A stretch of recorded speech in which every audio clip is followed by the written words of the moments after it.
Greetings, you sexy pop culture junkies, and welcome to Raw Rant, where the truth may not set you free, but at the very least, it may open your eyes and hopefully entertain the hell out of you.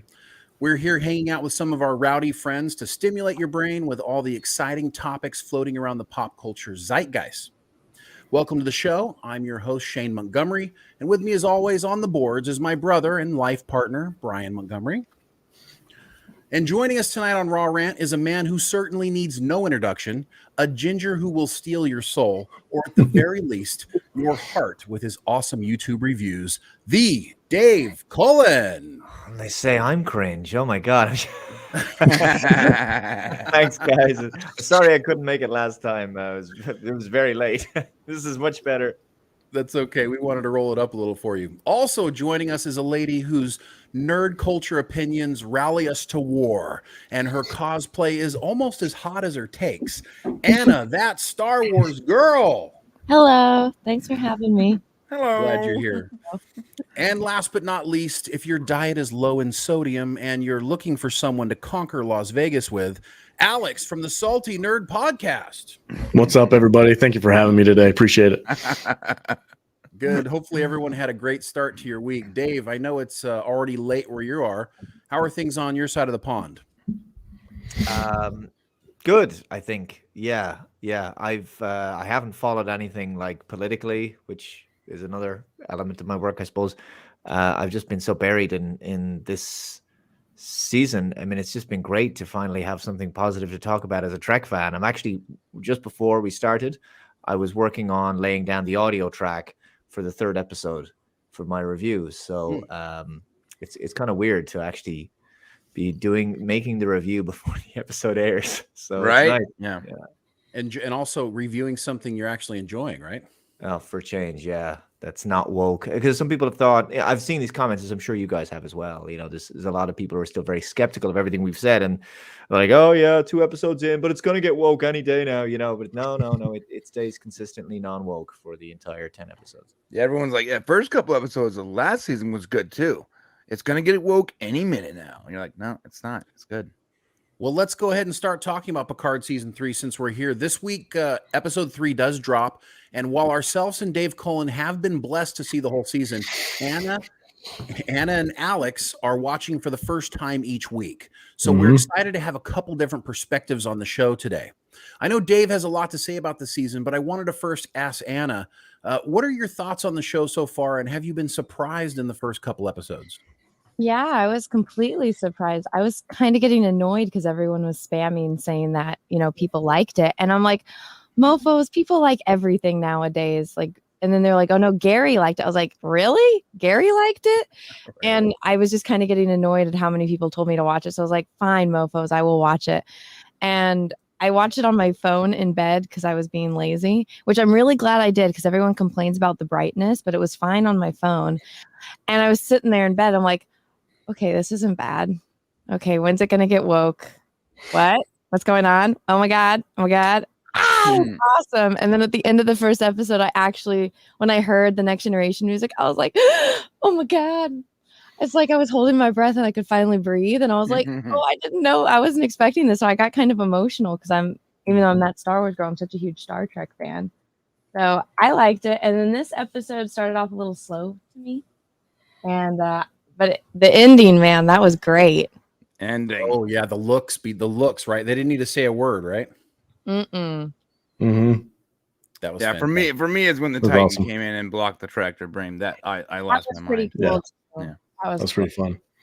I actually liked Dave, if people are still on the fence about Picard Season 3, which episode do you think closes the deal for them? And tell us what you can.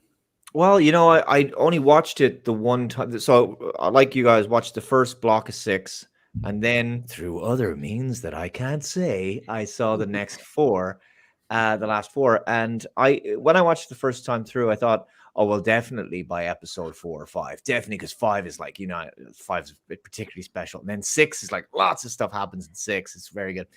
But I've just rewatched 3 again. And I thought, no, it's this one. Like, this is the one where people are gonna like lose their shit. There's and there's a couple of times where Shaw just has even better, juicier lines that he did the first time. Now, because I told you what I thought of Shaw the first time, and now I'm like, he has a kind of a Gregory Houseian quality about him, that I really like, and I'm really glad to see that so many people are warming to him now. Like, he's, especially that moment that Anna was describing there, that moment when Picard and Beverly have that no speech required, and that knowing look, and how he springs into action, and he just reluctantly does the right thing. I think people God really damn it. appreciate a Turn around. reluctant hard ass who finally go, okay, whatever, right? All right. He just tells people like this is what we're gonna do. Look forward, stand by, and I just love that he finally comes around and he actually has a heart, So. Yeah, that moment with Picard when he actually becomes Picard again, Admiral's orders, do this. And everybody's like, oh shit, the Admiral just spoke. Like, we're going to do what he tells us to do. That was a great moment. I just got done watching it a few minutes before we went live, and I was on the edge of my seat. I'm like, this feels like Star Trek. There are a couple of things that I don't want to be a downer, but there's things about this show that still feel new Trek to me. And one of them is the swearing and some of the rated R aspects to me. Like, Star Trek to me has always been growing up watching the show. Next Generation and stuff like that, was always like, it's family friendly. I can watch it with the kids. I can watch it with anybody, even the movies for the most part, that too. But this is a hardcore, it's got an edge to it. And it's not something I can sit down with the 8-year-old and watch, That's I a would good make point. Harold watch it. But when did they curse in this show? Well, there's a few, there's the usual stuff like bastard or shit or said something like that, but there's 2 F-bombs to come in Did I episode miss it? 4 and 8, which is sort of unfortunate. I would love if they'd done a cut that was family friendly. I can sort of get around it. I don't like it either. My biggest complaints really are, there was the beheading was unnecessary. It was a little bit over the top, and I called that out in season 1 when Elnor, I don't know what that character was about, when he beheaded the Romulan. So you have to be consistent. And then the dark lighting. This is the thing I have to ask you guys. Did Paramount try and fix that temporarily and then they backed off? Because that's the impression I got, right? Because they upped the saturation levels for Paramount Plus. And I was wondering, was that a mistake, or were they, Yeah. No, they upped the saturation and the contrast. Yeah, I think the reason is they started to get a lot of feedback on the darkness, and they thought, well, maybe they can address it themselves. They finally, it took them a long time, as Dave, we were going back and forth talking about. I think that is something they were actually trying to do, but I think they just went back and kind of reset everything. Yeah, because they did it the wrong way. There's probably 3 or 4 locations in this series that are especially dark. That need to be corrected. You can't just do the laziest thing you can do is just up the saturation across the board for an entire episode, because there's parts of it that don't need that, and it was especially noticeable in the end credits, which was terrible, disaster. Something I think we can. Any shot of the nebula was like super contrasty. Something I think we can share is that they did initially try to light the set, like substantially light the set. But there was a feeling that there was that it was maybe a little not fake, but just a little cheesy. So I think they went for the more cinematic look. Got to remember that the Picard season 3 is really on a low budget, despite that. And so I don't think they were necessarily trying to shoot to hide things, but you can definitely get away with more, I think, with the more cinematic appeal. What parts of the show do you think are too dark, Dave? Well, obviously the bridge, which is the important one, because the funny thing is the brig is well lit, the corridors are well lit, sick bay is well lit. So it's the bridge, that one scene, the dinner scene, of course, and the conference room are the 3 areas. But the thing is that I have to sort of respectfully disagree here. I think there may be a DP change. I'm not sure for season 3, because if you actually go back to the first time that we see this set, it's first introduced for the Stargazer, because obviously it was redressed in the first episode of season 2. And if you go back to, before it's at red alert status, it's actually lit really well. It's strange. I would advise, you don't have to go back and watch that episode. The clips are available on YouTube when the Stargazer is first introduced and Girardi comes on the bridge and Rios is in command. and it's like, this is perfect. Why didn't they just keep this lighting? So, and it looks fine. So I don't know why the decision was made to darken it down. Well, I think it might be the tone and the theme of this season is different than last season too. Like, it's very much Hunt for October, right? They've said that multiple times. Like, I could see the bridge being a little darker.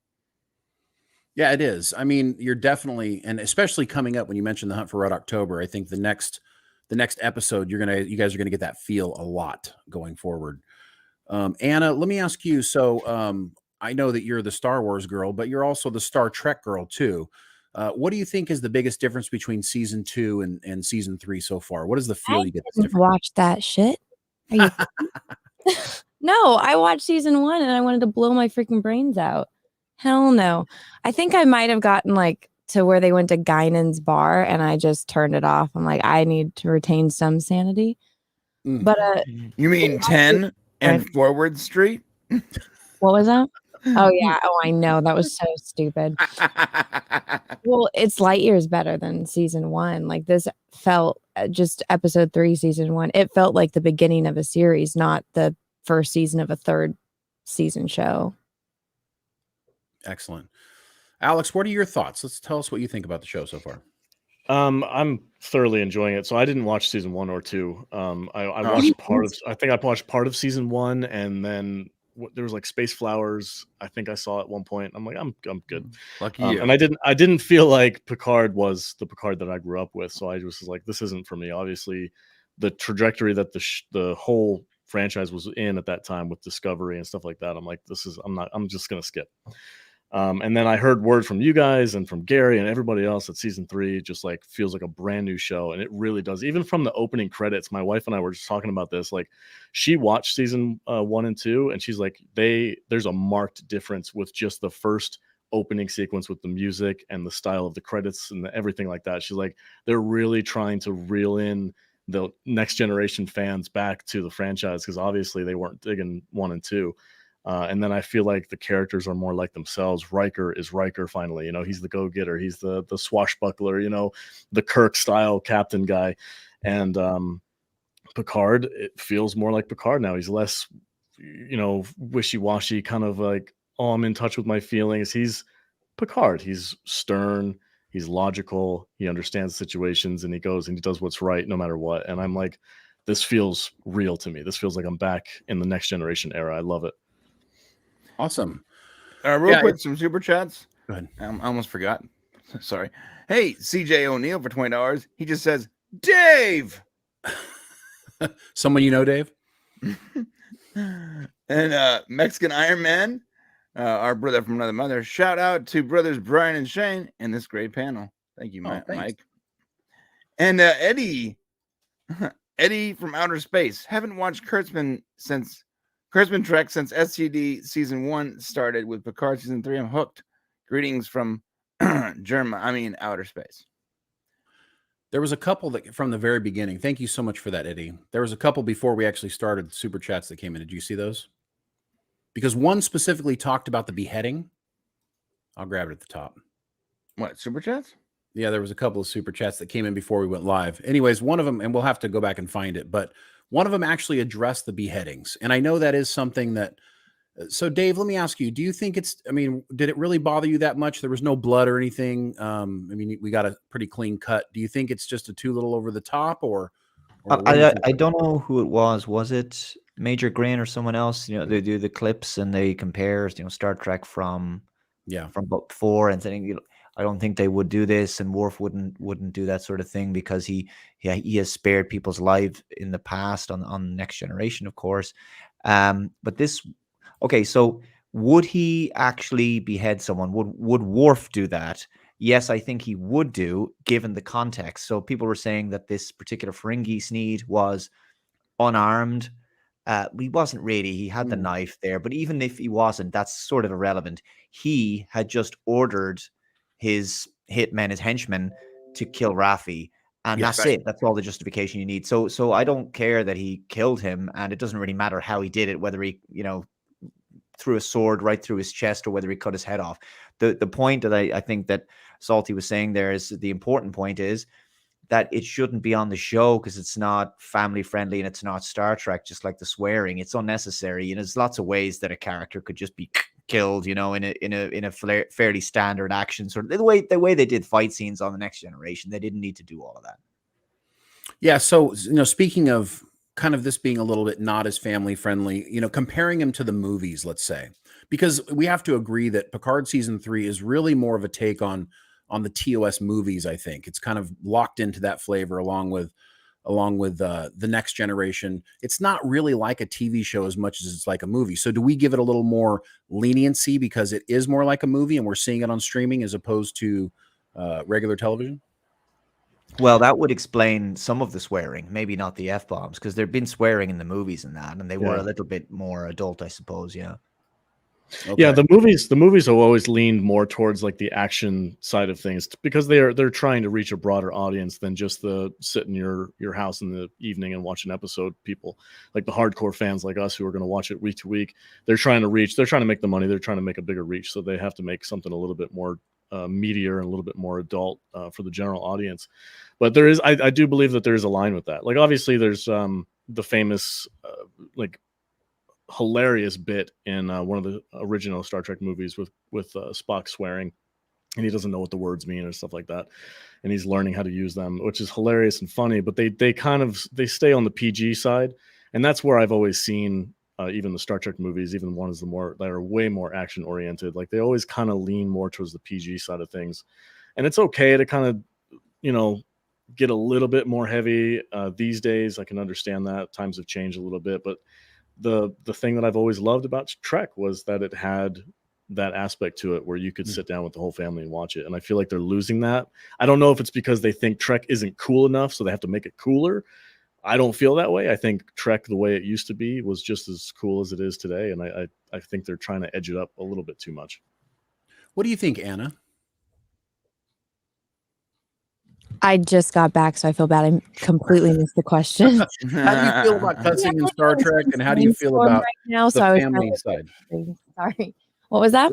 How do you feel about the cussing in it and the family oriented? I noticed it. I feel like I have to go back and find it. I noticed it in the first season with that one chick that was cursing at Picard. That was uncalled for. Yeah, Raffi is the one with the dirty mouth. So that's she's a drug addict or recovering drug addict that's working undercover. That doesn't really seem out of place to me. If it was Picard dropping an F-bomb, it would be weird. Okay. Well, hold on to your seat because that's probably what you're going to be getting. But let me tell you though, that was something. You guys, so I didn't watch the show. Oh dang it! My camera's still not working. There you go. I fixed it. Oh, there you go. I didn't get special privileges. I didn't get to watch it like you guys, so I have to wait. But we'll see. If we knew you wanted it, we would have lobbied on your behalf. Well, yeah. So here's the thing: is good. I'll just spoil the last episode for you. The last line is "Make it fucking so." That is not the way it's used, Dave. Fucking engage. I will tell you guys that it is an ad lib, so it was not something that was planned. It's something that came from Patrick Stewart. Did it feel natural if it's ad libbed? It's hard because I agree with what everybody's saying. Hearing that word come out of his mouth as Admiral Picard is tough. It's different. You don't see. Is that what happens? Oh no.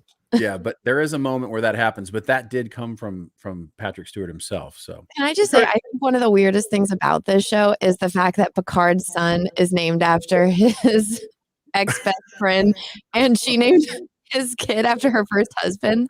What the heck? I'd be pissed if that was my kid. Like, really? You named it after your ex? Yeah, you are going to learn this next episode why that is. So okay. There's a reason behind it. Yeah. I didn't know that. What did you say, Dave? Sorry. I was just going to say this. I was just thinking there. The second F-bomb is actually pretty hilarious. Really? Oh, yeah. I mean, it's not that bad. The worst problem is see, my kids don't like Star Trek, so it doesn't really bother me that much. They don't want to watch it.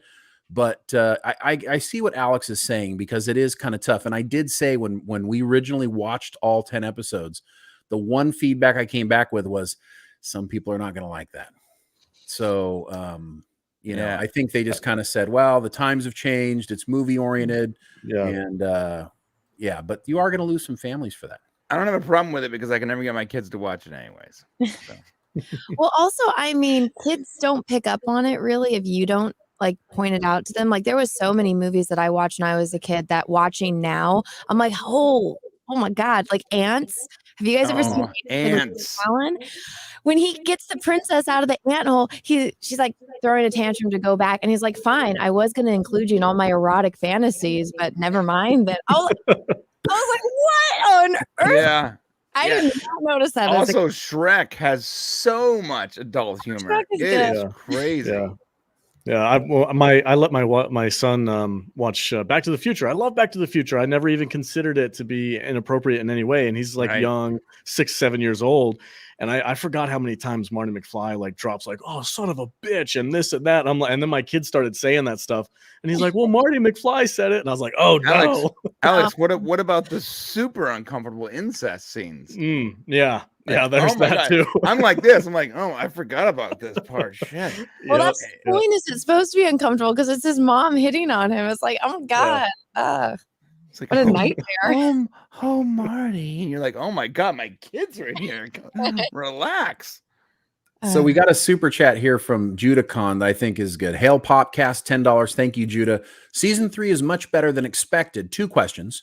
How was retired Admiral Picard able to take command without citing a regulation? And why is Section 31 still a household name? Dave, do you want to tackle one of those? Well, the Section 31 thing, it was disastrous when they were mentioning it on Discovery, for example, because it wasn't something that was supposed to be really discussed again until, I mean, we wasn't even fully named in Enterprise, right? Right. So they kept it relatively low key, but it wasn't something that we discovered first until Deep Space Nine. So that's the 24th century with Bashir. But after that point, and especially with the ending of the Dominion War and the role that Section 31 played, I could easily see that it could be justified that Section 31 become declassified. And so I don't have an issue with them being named on Picard in the 25th century. Like we could assume that maybe they're still there. Maybe they're like, imagine the NSA had been secret first and then had been declassified like it is now. Something like that, right? Yeah, you're right. It was though, right? Yeah. The NSA was just exact. That was a perfect analogy because the NSA at one point was private. No one knew who they were. Now they're common knowledge. So, what about the first part of that? Was the Picard thing? Was it? Yeah. So he wants to know how come Picard was able to take command without citing a regulation. Yeah, because initially when they came on board, he couldn't just take command of the ship, right? Right.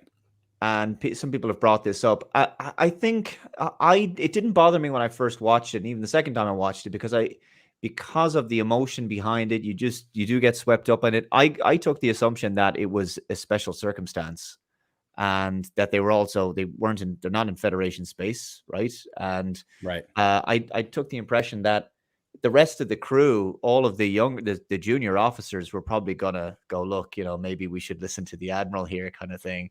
Maybe there could have been a line in there about some sort of regulation or special circumstance. I don't know, but it works, and I guess he wasn't going to fight him too much on this. Well, also Shaw bought off on it too. Like the second he took command, he's like, "What are you doing?" And then when he said, "That's my son," he goes, "God damn it! All right, turn it around." And he bought off on it. It's not like he fought him taking over when he did. Yeah, the context of it, right? That matters. If Shaw had fought it, then it would have been a different situation. Go ahead, Alex. I think 7 of 9 made a point to Shaw that he's like, you can go down as the captain who is the coward who ran away and let the 2 legends die, or you can be the captain that helps them out. And I think he was on that train of thought of helping them out, and like he loosened up a little bit. Like he's retired, yes, but he's still Admiral Picard. I'm still going to do what he says because he's in line with that. Okay, I'm going to be the guy who rescues these people. Yeah, that's a better explanation, actually. Yeah, I like that, and you got to also understand that there's an element of drama here with Star Trek. And now, listen, we all love the technobabble, we all love the details and some of the military aspect. One of the big ones was it was brought up actually by one of your guys, Alex, by Matt, was that the transport inhibitors just kind of showed up, and they didn't like go through a process with which they showed where they were located on the ship and how he found them. And I think at some point we have to just decide that, you know, the story and the drama, and there are some things that we can take into consideration. And I'll be honest with you, you know, the more you're enjoying a show, the less you focus on these details that may or may not be super important, and the more you're just like into it and it's good. I don't know. What do you guys think?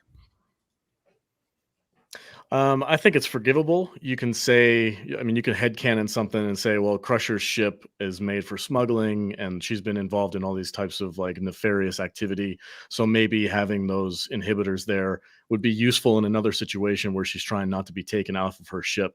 So, oh, he just stumbled upon him. You could say that's a little thin. I'll admit it's a little thin, but you could headcanon something like that. Yeah, headcanon's really helpful when you're enjoying something. What do you think, Dave? I found?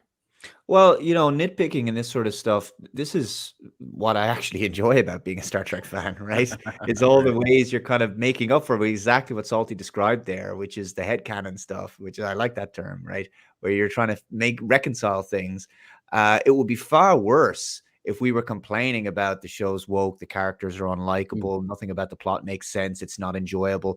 Like, as long as these episodes are enjoyable, you know, and it's this. My uncle always is a big Trek fan as well. As long as a TV show or a movie holds you for its duration, it's done its job. And it's done that. And then we can get into all of the little inconsistencies and little gaffes here and there. But I don't think it detracts from, you know, the overall week-to-week plot. So. What do you think of people who are using these little idiosyncrasies to say that the show isn't good? You know, there's a whole group of people out there, we won't specifically name them, but a cult of sorts, who's kind of using these little tiny things to say that the show isn't good. What do you think? What would you say to those people? Who are you asking? Dave. Dave, okay. Yeah, well, they're definitely grasping at straws. I mean, look, I'll be honest. When I first saw the trailer, I mean, you know, the trailer for season 3 was launched while season 2 is still airing, which was sort of strange. And now I think I know why, which is that they were like, okay, we know season 2 is not great, but the next one's going to be even better, right? But I think that I was on that train a little bit, thinking this is going to be terrible. You know, there'll be some mileage and just mocking how woke and awful the show is going to be. And I was pleasantly surprised then of the confidence of people like Robert Meyer Burnett to say that this was going to be really good, and for Paramount and Terry Matalas to approach people and offer them the screeners.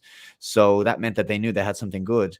And so, you know, the reality is, I don't think we should focus too much on any of that, Shane, because I've said to people before, you don't have to take it from me. You can take it from all the people around you in your life and online that you're going to hear from and in comment sections who are going to talk about how good the show is. And the barometer is going to be the audience reaction. So we're talking IMDb, Metacritic, and Rotten Tomatoes. And you look at the disparity in the audience ratings on those review aggregator websites, and you can see that there's a dramatic increase in the ratings after just a few episodes among the fans. And that's going to be what I will say is, look, this is vindication, you know.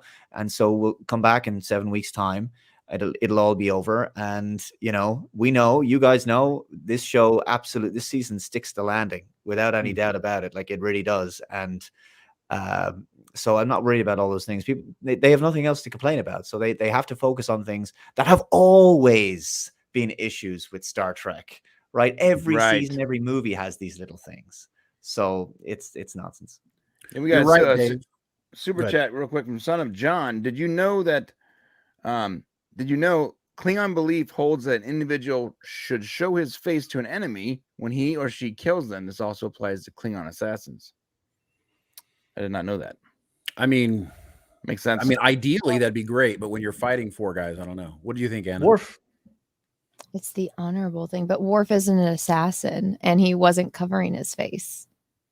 So I don't really see how that has anything to do with this. Maybe I don't know the actress's name, but the chick from Pulp Fiction, are those the masked guys? Are they implying that they're Klingons?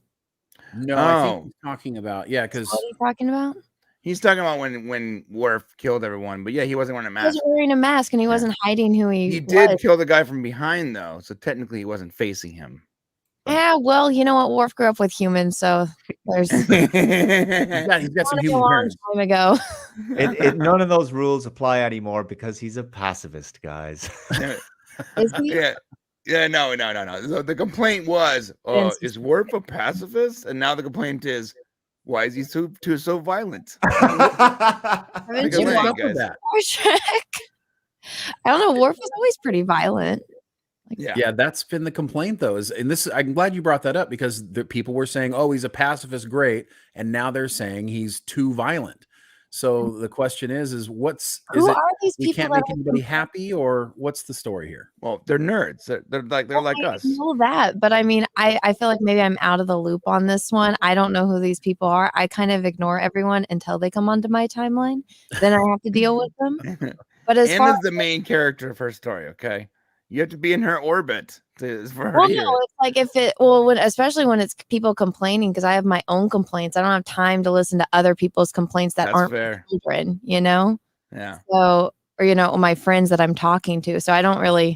I'm out of this loop, whatever you guys are talking about. But with the Worf thing, like, was he in season 2? Because I haven't watched it. So No, he wasn't. No. So where's everyone getting this idea that he's a pacifist? Oh, when the trailer first came out, there's this like throwaway line that was played for jokes where Riker and him are going somewhere in the transporter, and Worf says, I'll have you know, I now consider myself a pacifist. And Riker says, we're all gonna die. Isn't that a joke though? Like, that seems to me clearly a joke. It's clearly a joke. Yeah, people didn't take it that way though. Well, it was kind of a joke, but it's also Worf is evolved. Like, his character has changed after all these years, and we're going to learn as episodes come up and how that is. But he's more of I would say less of a pacifist and more of like a monk warrior almost. Yeah, he meditates after he beheads people. Right. We got a super chat from AJ1M. I just find it so amusing that Wesley has been completely replaced by a new son. Shut up, Wesley. That is pretty funny. But Worf did meditate in The Next Generation and in Deep Space Nine. So why is that a new thing?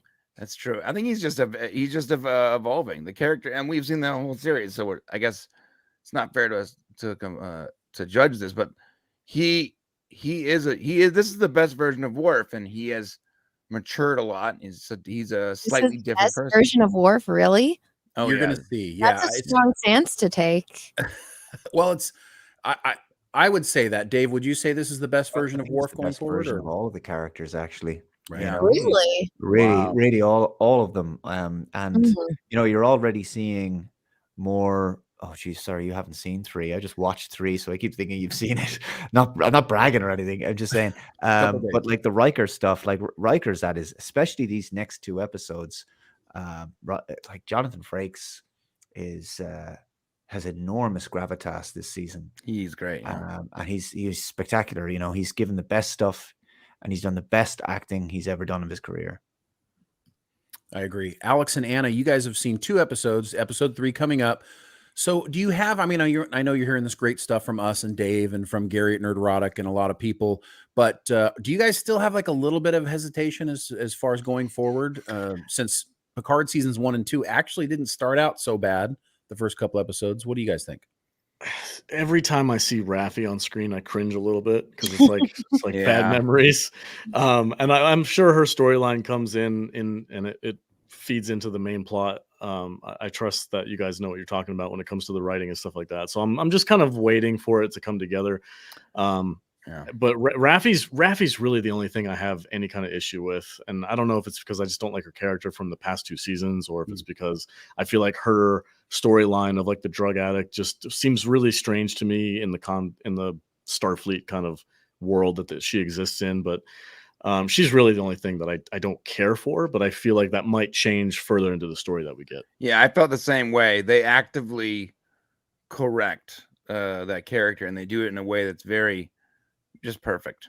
It's very good. Cool. We got a super chat real quick from Play the High Note. Been enjoying Picard season 3. I know this might sound shallow, but the final 2 minutes of episode 2, when Picard, not Patrick Stewart, saying engage nearly made me jump out of my chair, even though no one was in the room. Yeah, I felt the same way. I was like, ah! Did you notice the different tone he used it with? Yes! So, right? It made me so happy. He was taking command. Dave, what do you think of the taking command aspect of the show so far? Like, how do you feel of Picard as being different than he's been in previous 2 seasons? Yeah, well, that's the thing. He's not getting berated or talked down to. He's actually able to stand his ground and do that and assert himself. But I got to say, not to sort of jump slightly off there, but I'm fascinated by their perspective because of the fact that, and this is something that you've probably seen in comments when people have criticized you. This fact that people are making up their minds about the show after 1 or 2 episodes, which is absolutely fine if people want to do that. If people don't enjoy the first 2, the response is generally positive. But the thing is that what's weird is that we were able to make our minds up and give an assessment after watching 6 hours of the show, 6 episodes in 6 hours. And whereas people are having to watch this over, 6 hours over several weeks. And so it does give a completely different perspective when you're trying to make up your mind after a couple episodes. And so all we can tell people is, all these nitpicks or all these issues or concerns that people have, it's just wait, just give it time. And I think people are going to understand. I love that line from Angel, 2 points make a line, not a pattern. So people are not fully bought into it yet, maybe. But I guarantee you by the end of episode 3, and certainly 4, without a shadow of a doubt, Shane knows what I'm talking about. Yeah, I have, aside from the darkness of the bridge per se, I haven't seen a single nitpick that won't be addressed later on down the road. And so it makes it hard when I'm on panels or whatever, and they're like, well, what about this and this? I'm like,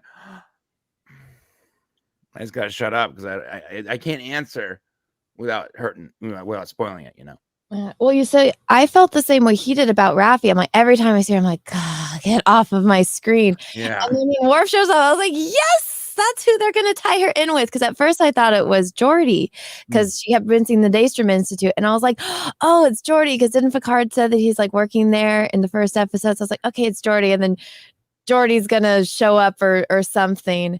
But then it was Worf, and I was even more shocked, and I was stoked. I was like, yes, Worf is there. Yeah. Worf, he looks so good too. He does. He looked awesome. Yeah, Worf really ties into it really well with her. It's great. So yeah, 2 things real quick on that, Brian. So 1, you see how Raffi's been the first couple episodes and how you guys don't really like her, right? Now Worf shows up. So Anna, that's really a great observation that you made, because going forward, that's really important. You'll want to watch that.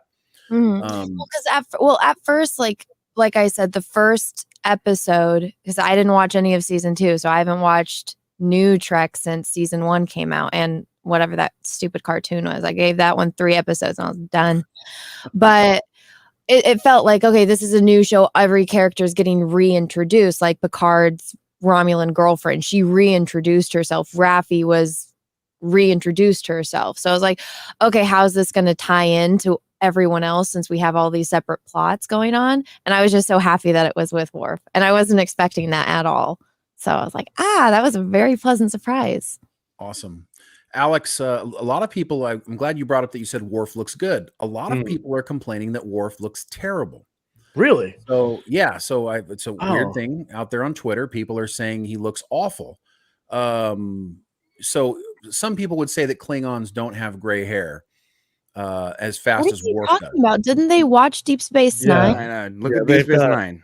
There's a ton of old Klingons, guys. Who are these people that you keep bringing up that you say you keep saying this stuff? Like, based on everything you're saying, they're saying they've never watched Star Trek. It's random egg profiles on Twitter. The Twitters, they haven't watched it, because if they think that Klingons don't have white hair, they've never watched Next Generation, Deep Space Nine, or even Voyager, when they ran into those ones with the disease and B'Elanna's baby and all that stuff. The episode where Worf and Picard go back to Klingon to defend Worf honor, the guy that's sitting on the chair has freaking gray hair, who's like the head Klingon guy. I'm like, but hold on a second here. So aren't we up to, chronologically now, the time of All Good Things, that alternate future where Worf was old and had gray hair. Where he had a gray hair, yes. We're actually a little bit further than that, even. Oh, We're right, actually okay. farther than the last episode. That's he had gray hair in that last episode. That's wild. Wow. Yeah, it happened. It happened in the 2390s was when All Good Things happened, and this is 2403. So, no, I think he looks great. I was like, I haven't seen Worf. Gosh, I don't know, one of the DS9 shows or something like that. One of the episodes. It's been a minute, right, since we've seen Worf in action, and this is gonna sound like a douchebag thing to say, but like, Jonathan Frakes has gained some weight. Obviously, you can see his outfit is made to make him look very slim. When Worf showed up, and I was like, "Damn, that guy's looking freaking good." He looked fit. He was moving very smoothly. Yeah, that scene where he was fighting everybody. Play in that. Yeah, he didn't have to cover anything up with like some baggy clothes or anything like that. No, he the black. We even commented about it. He got in fighting shape for sure. For this. Yeah. Well, I'll have you guys know that that so far this has been a treat, and hopefully you guys continue to enjoy the season going forward. But there's no guarantee that we're going to get more Star Trek made like it is right now. Terry Matalas, of course, is the showrunner. He had the carte blanche to make this season, and he's currently not attached to any future Star Trek shows. Can you guys talk a little bit to the effect of, if you saw more Star Trek like this going forward, would you want to watch more? Well, I think if there were certain aspects, because it's not perfect, not that no, we can ever expect perfection, but there's a few gripes there that are, I mean, definitely the lighting alone. Okay, the swearing is one thing, but definitely the lighting alone, and that is something that could technically still be slightly resolved. Okay, the onset lighting, you can't do anything about that, but they could do one more color grade for the DVDs or for the Blu-rays. Maybe, I don't know, maybe that could be in the pipeline. But regardless, yeah, I mean, if Terry Matalas, who's a hardcore fan and who has worked on Star Trek before, and he knows his stuff, if he was allowed, I would love if, because we have all these disparate Trek shows, right? And they're all over the place, and this is just one season of one show that's good, and we need him to be like a pre-Endgame Kevin Feige, overseeing the entire franchise, managing everything like Berman did. Yeah. If it's got his name attached to it, and they do some kind of a spin-off where it's Jerry Ryan as 7 of 9 is the captain of some ship, doesn't have to be the Titan, doesn't have to be the Enterprise, but if they do something like that, and Terry's involved in the writing, and he makes sure that the characters are treated properly, and that Trek feels like Trek, I'd be down for sure. Awesome. Well, I got to tell you, hopefully it does happen. Okay. But we are already preparing for it not to happen. We've been so disappointed by Star Trek so far that we don't have a lot of faith in the studio system, or really in Alex Kurtzman's ability to move forward with that. So we've actually started a change.org. What is it called? A petition for people to sign. And we're going to, as the season goes on, if you guys like it, and you can encourage people to go there and sign it. It's at terrytrek.com. And get over there and sign it. What do we got? Like 1,500 signatures so far? Yeah, something like that. And then as the season gets closer to the end, and here's the deal, guys. So the whole reason that Strange New Worlds was even made was because the fans really fell in love with Captain Pike, and they wanted him in his own series. They had no plans to do a Captain Pike series at all. And it just got overwhelming fan backup on it until it got to the point where it was like, well, I guess we have to make this going forward.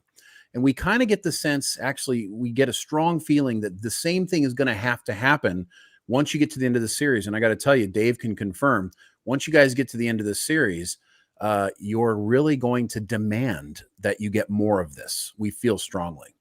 So would you say that's true, Dave? Make it fucking so sorry. So fucking engage. What can I say? What can I say? I want to watch the last two again.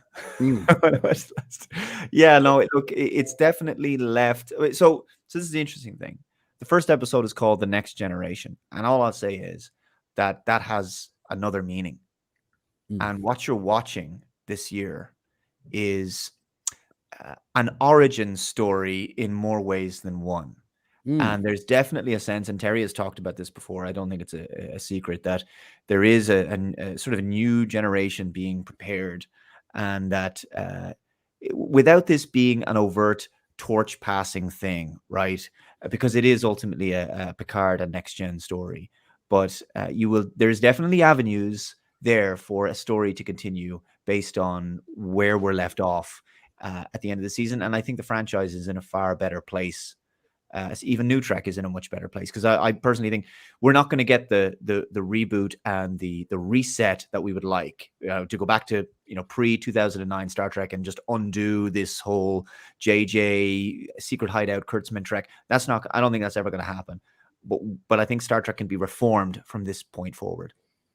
What would you say to people that can't seem to settle themselves with the fact that it won't be reformed? I mean, there's some people that go as far as to say they need an apology for what's come from before they'll come back. What do you think? What do you have to say to those people? Bringing up these people, screw those people. Can we just talk about how good the show was and stuff about the show? Like there are some people that are just going to be miserable no matter what. And I mean, there's a lot of people that deal with depression in their lives and they want to lash out at other people. And, when they see people having fun, if you don't like it, you don't like it, that's fine. But again, I feel like I'm out of the loop. I don't know who you're talking about or what this whole deal is. But from what I have seen, everyone has been everyone that actually watches it and gives it a chance has something positive to say. So can we talk about like the positive side of this? Awesome. Yes. No, that's exactly it. So I think you're right. I think the reason why we talk about some of the detracting stuff is because we kind of want to solve the problem of, is Star Trek fixed? Is it truly back? Because I think some people are still arguing. That's a matter of opinion on if you like it or not. Like some people liked season 1 of Picard. People liked I don't know, what are those other shows called? I didn't watch them, but the Discovery. Yeah. The other one. What's the one? Strange New World. What is the one with Captain Pike? Strange New World. Yeah. Nick Rekieta had a great comment about that. He's like, it's all run by women, and so when Kirk gets in, he replaces all the women with men. So it shows how women are, they ruin everything in that show. And I thought that was a funny joke at the Kurtzman people. I actually like Strange New Worlds. A lot of people don't, but I like it. I don't need more Pike. I saw a clip from an episode of the 3rd season of Discovery, and it's really cringe because they're all like a bunch of high schoolers all smiling on the bridge, and they arrive at this awful CGI Starfleet headquarters or something, and the ship gets an upgrade, right? And I couldn't believe this because this is like we're into season 5, right? And I didn't realize that for the last 2 years, Discovery's warp nacelles are not attached to the ship. They're not attached to the ship. Right. They thought this was an upgrade. It's like magnetic. And like, how many times have we had a problem like that? The ship goes into a nebula or something, and there's a magnetic distortion. It's causing a dampening field. Your warp nacelles would just fall off. The most offensive part of Discovery for me when it came to the ship stuff was when they upgraded the ship. I was like, that is the stupidest thing I have ever seen on television. And I think that the artists, they created, and they're like, oh, this looks really cool. It looks cool because like the ship can like rearrange itself or whatever. And you're like, I don't care how cool it looks. It makes no practical sense. But Brian, there's also a practical aspect to what they did in terms of merchandising, right? How do you produce a model of the ship without the warp nacelles attached? And more to the point, they also upgraded their comm badge. So the comm badge has, right? It's a comm badge. It's a tricorder, right? It's with a and it's a teleporter. It's a holographic, and it's a transporter. But when you're a kid, you want to get your hands on the toys, on the props, right? Right. That's crap. You can't create a holographic display for a toy.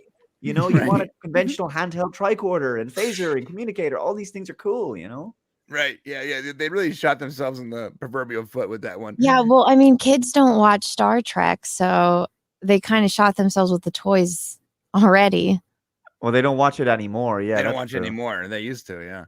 You know what's funny is when you said they were all standing around grinning at each other. I remember that scene so clearly because it's so awkward and cringy. It's almost like someone played it up as a parody because the way they all look at the camera and look at each other, and they're going around the bridge and they're like. And you notice the other thing I noticed is that they're all really young. So it's again that it's playing to a generation that like didn't have a father figure or didn't have an older, wiser person in their life, which is exactly what you need when these people do not behave. Like it's a Robert Meyer Burnett describes it as like everything has to be hugged out. Everyone's crying about something. Burnham's always crying. Dude, even the ship is having like mental health problems, dude. Yeah. So there's no professionalism. They don't behave like they're actually military people at all. There's no code of conduct. There's no stoicism. There's nothing. It's awful to watch it. Yeah, and that's actually one of the things I really liked about Shaw is because he brought that more militaristic version of Starfleet into this season than we've seen in some of the other shows. Like everybody's just willy-nilly doing whatever they want, telling their commanding officer to go screw themselves. Like Shaw, I feel like is really a hardline dude, and I love that he's in the mix with this whole crew. Yeah, I love it. I love it that he's fearlessly defending like the hierarchy, and it's really wonderful. Yeah, he's actually coming on really strong, and he's becoming a fan favorite. And what's hilarious is you haven't even got to the best of him. Yeah, I would argue he's still not even very likable at the moment, and he's still becoming a fan favorite really quick. Well, we predicted when will Shaw be the most likable, and Shane and I was like, well, like episode 4 or 5 maybe, and like even now in episode 2, people are like, I love Shaw. And I'm like, oh, you haven't seen anything yet. I have a stupid question about Shaw that I don't know if you guys know this or not. Is he supposed to be a vegan or something like that in this show? Because in episode 1, when he's sitting down and he starts eating dinner before Picard and Riker show up, the steak or whatever it is that he's eating looked like it was just chopped up kale chips to make look like a steak. And I'm like, is this supposed to be like a vegan thing, or is this just that's supposed to be some alien meat, bro? Yeah, some alien meat. Yeah. Okay. Yeah, I actually was this one question I never asked. We probably should have asked what that was, because nobody's ordering that up on the from the I'd try it. It looks gross. It looks so gross. Thanks for that. I'd try it in a heartbeat. Would you rather him be eating like Klingon food? Yeah, I'd go to that replicator and I'd be like, yeah, listen, can I get some of that Shaw blue greenish steak, please? With some steak sauce on the side. Well, maybe the actor himself is vegan, so he's eating. No, he's not. He's not vegan, is he? I don't know. Do we know? We did a whole interview with him at his house, and I don't think he's vegan. We never asked him if he likes steak, though. We should have. We We should have asked him what that damn food was that he ate. You're right. I'm really shocked we did not do that. It's your fault, Shane. I handled the equipment. You handled the questions. Okay? I messed up. I asked him things about his career. Go figure. Oh, big mistake. So Son of John, $10 super chat. Thank you. I would like for a moment where Rafi could be less emotional and for her to have a hero's moment and move her away from the addict rejected mother storyline. Son of John. Maybe Worf will whip her into shape. Ooh, I don't know. Ooh, maybe Anna, coming with the heat. Yeah, I think you hit the nail on the head there. Just keep watching. Rafi gets a lot better. Let's put it this way: Brian and I couldn't stand Rafi's character. We were kind of wondering if Michelle Hurd was even a good enough actress, to be honest with you. And then we saw her at the premiere, and let me tell you how much we loved it. We found her just to tell her how much we appreciated what a great job she did in Star Trek for season 3. We made sure that she heard that, because that's how strongly we feel about the rest of the season. Yeah, super nice. It was wild because I almost felt bad. I'm like, I blamed her performance on like, I don't like this character because of Michelle Hurd's performance. I now I'm realizing she was given really poor material to work with. Yeah, like that was really good of you to do that, because it must be really difficult. Because it's social media and everything. The actors are gonna look at what people think of them, and if it's overwhelmingly negative, it must be awful. But she does. I will say this: she definitely becomes, let's say, one of the team later in the season, and none of those. She say JL in this season. So I don't recall her saying it once. What's that? Does she say JL in this season? No, I don't recall a single moment. Yeah. No. It was funny because I was so mean. Like in our live reviews of season 2. And then when I found her, and it was like, I really didn't like your character.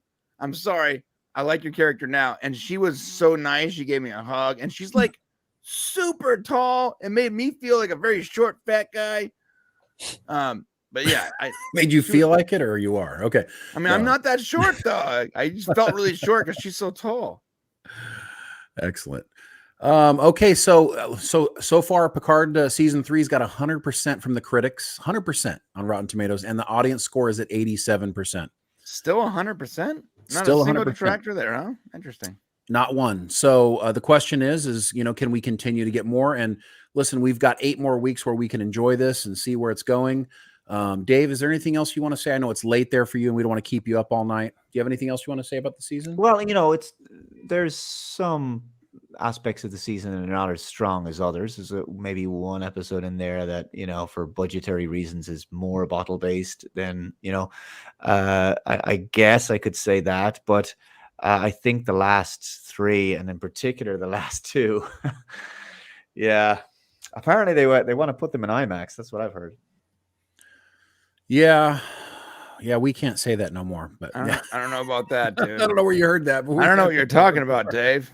Let's hope they do something cool about that in the future. Maybe. Astro Nerd Boy, speaking of Dave, said, "Hey, Dave, thanks, Dave, and others for convincing me to watch the first 2 episodes of Picard season 3 were good. This is how it should have always been." Wait, are we talking about the show that Brian and Shane's hetero life mate is responsible for making? Here we go. Here you we go. brought me into this thing now. Welcome, Matt. Welcome to the show, Matt. I know you two love Terry Metalis with the burning passions of 1,000 Suns. Oh God, here we go. Don't you ever get tired talking about him? Well, I will say that teenage girls with a crush. I will say that, Matt, last night you did ask me to bring your name up, so I will say you want to be crush mates with Terry Metalis as well. So it's funny because Shane went to dinner with Terry. Yeah. You guys had a date with your boyfriend. Oh my God. What's funny is I used to work at Paramount Studios, right? And so I have some friends who still work there, and one of those friends was with Terry back when he was a PA on Voyager or something like that. Right.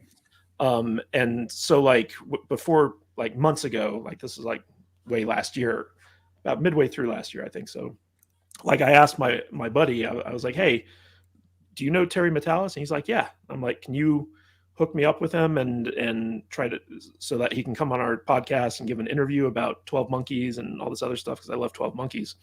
And he was like, "Yeah, dude." And so he reached out to Terry and he got back to me. He was like, "Terry's all in, man." He says, DM him on Twitter and he'll come on your podcast. And I was like, "Okay." And so I DM'd him on Twitter, didn't hear back, DM'd him again, didn't hear back. So I was like, okay. Now and then when I I know heard how Terry found us. He found the wrong fat guys. He is exactly. Oh, you guys are trying to get a hold of me. I heard. Oh, yeah. Well, when I heard you guys were going out on a date with him last night, I asked you to name drop not only me but also my friend who had made the introductions. So yeah, I thank you for doing that. Yeah, well, he's like, "Matt, who? What are you talking about?" Yeah, of course, doesn't know me. Anyways, thanks for being here. Appreciate it. We were talking. What do you have any thoughts on Picard season 3 while we're catching the tail end of it? Well, when someone like Dave Cullen comes out, who has been justifiably critical of Star Trek thus far, New Trek, and says, "Hey, the season's pretty good," I tend to listen. So you didn't listen when we told you, but now that Dave says so, we're good. Well, I know how in love with Terry Metalis you are. Oh my God! I like to have a little bit. I like to have a little bit of a neutral party talk about this stuff. I've been a fan of Dave's for a long time, back when he actually showed his face on camera, and I would watch his reviews of Star Trek, and they were always. Matthew, do you remember what happened to Pike? That's basically what's happened to me. I'm actually just in a chair now. I'm just an AI. Yeah. Like the lights just come on for yes and no. Yeah. I'm typing really, really fast. That's all I'm saying. Well, you're just an AI voice generation at this point, aren't you, Dave? Yeah. It's like, hello, my name is Dave Cullen. You can find me on Minds and other not social media. What if it's not even Dave? What if it's some a genius programmer from India or something, just using thousands of live hours of his voice and creating a Dave Cullen? Yeah, but when Nerdrotic, Dave, and other people whose opinions I trust come out and say, "I've seen all of season 3 of Picard and it's good," I have to listen, because we got honeypotted the first 2 seasons. The first 2 episodes of seasons 1 and 2 of Picard were pretty decent, and then it just took a dive off a cliff. And so I was like, okay, the real test is going to be episode 3. Is episode 3 going to actually continue to be good? So everyone I know, and you guys included, are saying that, this is going to be a good season. And you guys even kind of offered to hook me up so that we could see the entire season ahead of time. I turned you down because I was like, you know what? I want to experience this as it releases. So I might be kicking myself for that decision. I now wish I could experience it. Did you not consult me on this first? Well, they didn't make it. They didn't make the offer to you, Alex. They made it to me. I thought we were a team. Well, I think you were either at work or had family obligations, and so I was just like, well. Well, I will tell you, you guys are definitely lucky. For if you haven't seen the whole thing yet, you're fortunate, because I wish I could stab out my eyes or just go through like that little thing from Men in Black where I forget so I can watch it again, because Neuralizer. It was that good. And let me tell you, Gary from Nerdrotic loves it so much that he's watched it, I think, like 7 or 8 times now. Do you guys think Doomcock secretly likes it? You think like he's in a closet just like, I love this season so much, but I can't let anyone know my true feelings? So good. Anna kept asking earlier who it was we were talking about. So is that Doomcock and Doomcock's disciples. We try not to mention the name. If you say it, he's like that Harry Potter bad guy. If you say it too many times, then he'll show up. Voldemort? No, I mean, if you say Doomcock too many times, all you hear is Kathleen Kennedy. No, I saw his tweet a while back, and like I said, it's like people, you don't have to like everything, but when you lash out at other people, that just makes me, I don't know. It makes me feel. Here's the interesting. There's an interesting logic attached to what he's trying to put out there, which is that basically, if people watch this season, and from his perspective, right, he said that it doesn't matter if it's good, and it's what's really dishonest is that he looked for a confirmation bias, which is to say he immediately went out and found the one mainstream media article that said the show was bad, the Engadget article that said don't encourage them or something. And there was a line in there about how Kurtzman can only write in one register, which is not true because Kurtzman didn't write a single episode of season 3. So I don't know where the hell they were getting that. But the point, that's what he said. Now, Doomcock's logic is not having a go at him. I'm just responding, which is that if it's good, it's bad for Star Trek. If it's bad, it's bad for Star Trek. So in other words, heads I win, tails you forget we had a bet. Okay. Now, in essence, he's saying that if season 3 is good, it'll only encourage more Kurtzman Trek, which will be bad in the future because it'll go back to being woke and rubbish again. So let me get this straight. People who haven't been watching Star Trek season 1 and 2, as Matthew's described, have been baited right into watching terrible Star Trek and moved away from the series. Like me, I stopped watching before season 2 even finished. Okay. But we're back on board because we know season 3 is good.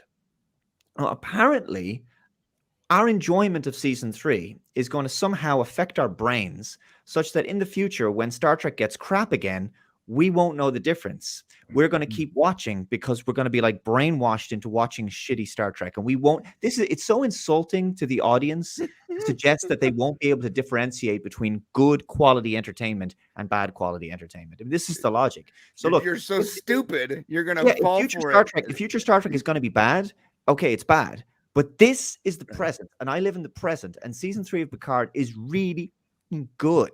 And it's worth watching. So watch it if you want to. And like Anna says, if you don't want to watch it, just don't.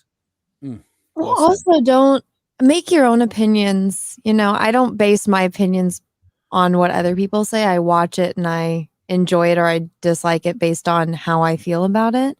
That's awesome. So, and I mean, yeah, there's sometimes I judge people for liking stuff, like especially The Last Jedi. I'm like, how the fuck do you like that shit, man? Like, at the same time, I always say this: I don't like the taste of water. I cannot stand the taste of water. It makes me want to puke. And I understand 99.9% of the planet likes the taste of water. So Dude, I get. Anna, I only drink carbonated water for that same reason. I hate carbonated water. That's disgusting. What's wrong with you? Yeah. I don't like regular water. I only like I don't like the seltzer water. Water has to have, it's got to have something in it. Like this is Mio in my water, like caffeinated Mio, so it tastes like fruit punch. But so it's stuff like that. If you like at that point, it's just juice. It's not water. It's basically but I don't know, like this whole you have to agree with me or you're wrong. I don't know. I don't like that stuff. Yeah, That's you why I avoid can't people. you can't tell people what to like. You can't tell people what they like, and you can't tell people, just as you can't tell people what they're attracted to. You can't. It's just it's nonsense. Well, I mean, you can. It's just no one's going to listen to you. Yeah. Or they Yeah. shouldn't. I think it's emotional. It's like Brian Shane, stop being attracted to Terry Metalis. It's Oh, embarrassing. You're doing this thing where if you say it 100 times, it becomes true. Is that Hey, I'm just pushing the narrative you guys created. I'm just saying. okay? Oh God. We'll fight afterwards. If you guys like Star Trek Picard season 3, go watch 12 Monkeys, the entire series. That is probably the best example of time travel done right that I can ever point to in the history of cinema. So it's about humanity gets wiped out by this virus, and they create time travel to go back in time and try to prevent the virus from destroying humanity. And it's a very complicated sci-fi adventure. It's based on the movie with Bruce Willis, but Terry Metalis made it into a TV series. It's like the called TV 12 version Monkeys. of the movie. Yeah. Are there monkeys in the show? No. Well, the organization that's Nope. the organization that supposedly released the virus was called the 12 Monkeys. But it's an excellent show. It's the only show that ever got time travel right, in my opinion. I agree. And if you like what you're seeing with Picard, you're gonna love 12 Monkeys. Like it's excellent, and you'll see a lot of the same actors from the show's kind of crossover. It's a fun Are you show. saying Star Trek didn't get time travel right? Nope. I don't think Star Trek's really ever gotten time travel totally right. There's always problems with it. I mean, Picard season 2 came close. Am I right, guys? No, it did not. And let's make a Star Trek show, but like let's have all the characters actually just be in modern day Los Angeles. Yeah. That saves money, doesn't it? It's cheaper. That's right. Saves a lot of money. $10 super chat from Dustin Cole. Thank you, Dustin. How do y'all think they convinced woke Patrick Stewart to do a full 180 degrees for season 3? That's actually a very interesting question, Dustin. I heard Terry Metalis use his sex appeal to seduce Patrick Stewart into basically doing whatever he wanted. Sort That's of. the rumor.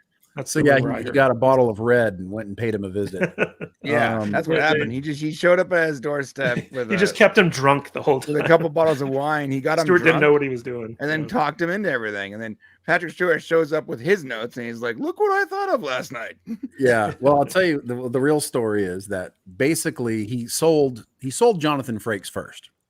So when he was in the process of editing season 3, he was getting ready to set it up in his own office. Jonathan was directing on the second season, and he got together and he said, "Look, I want to do this. Like, I want to do season 3 as a Butch and Sundance, with you and Picard."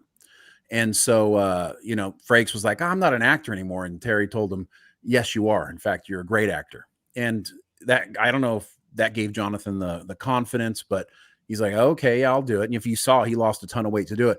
But the thing, it was tricky getting Patrick Stewart to change his mind because he was so against coming back and doing any sort of, I guess, reunion or something like that with the next generation. He wanted something that was different. After his experience on Logan, he wanted that same experience for Picard if he was going to do it at all. Oh, God, really? Logan? That's what he's basing it off of? Yeah. So if you remember when James Mangold, who's in love with, he's my boyfriend. Yeah. Your boyfriend, right? That's Matt's boyfriend. Yeah. Yeah. So after that movie was made, he thinks of me constantly. It's a very progressive stream. Yeah. And Patrick Stewart specifically asked to be killed off this season by Wolverine. So you'll see that. Wait, Hugh Jackman's Wolverine? Oh, sorry, we're live. I just spoiled it.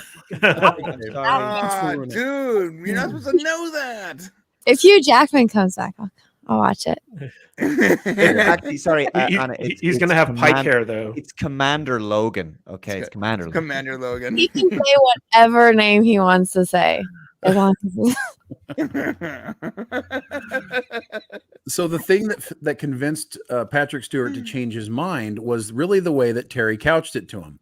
And it's kind of in the same way that that you would say that they couched in the second episode when 7 of 9 went and told Shaw, you can either be the hero or you can be the guy who destroyed it.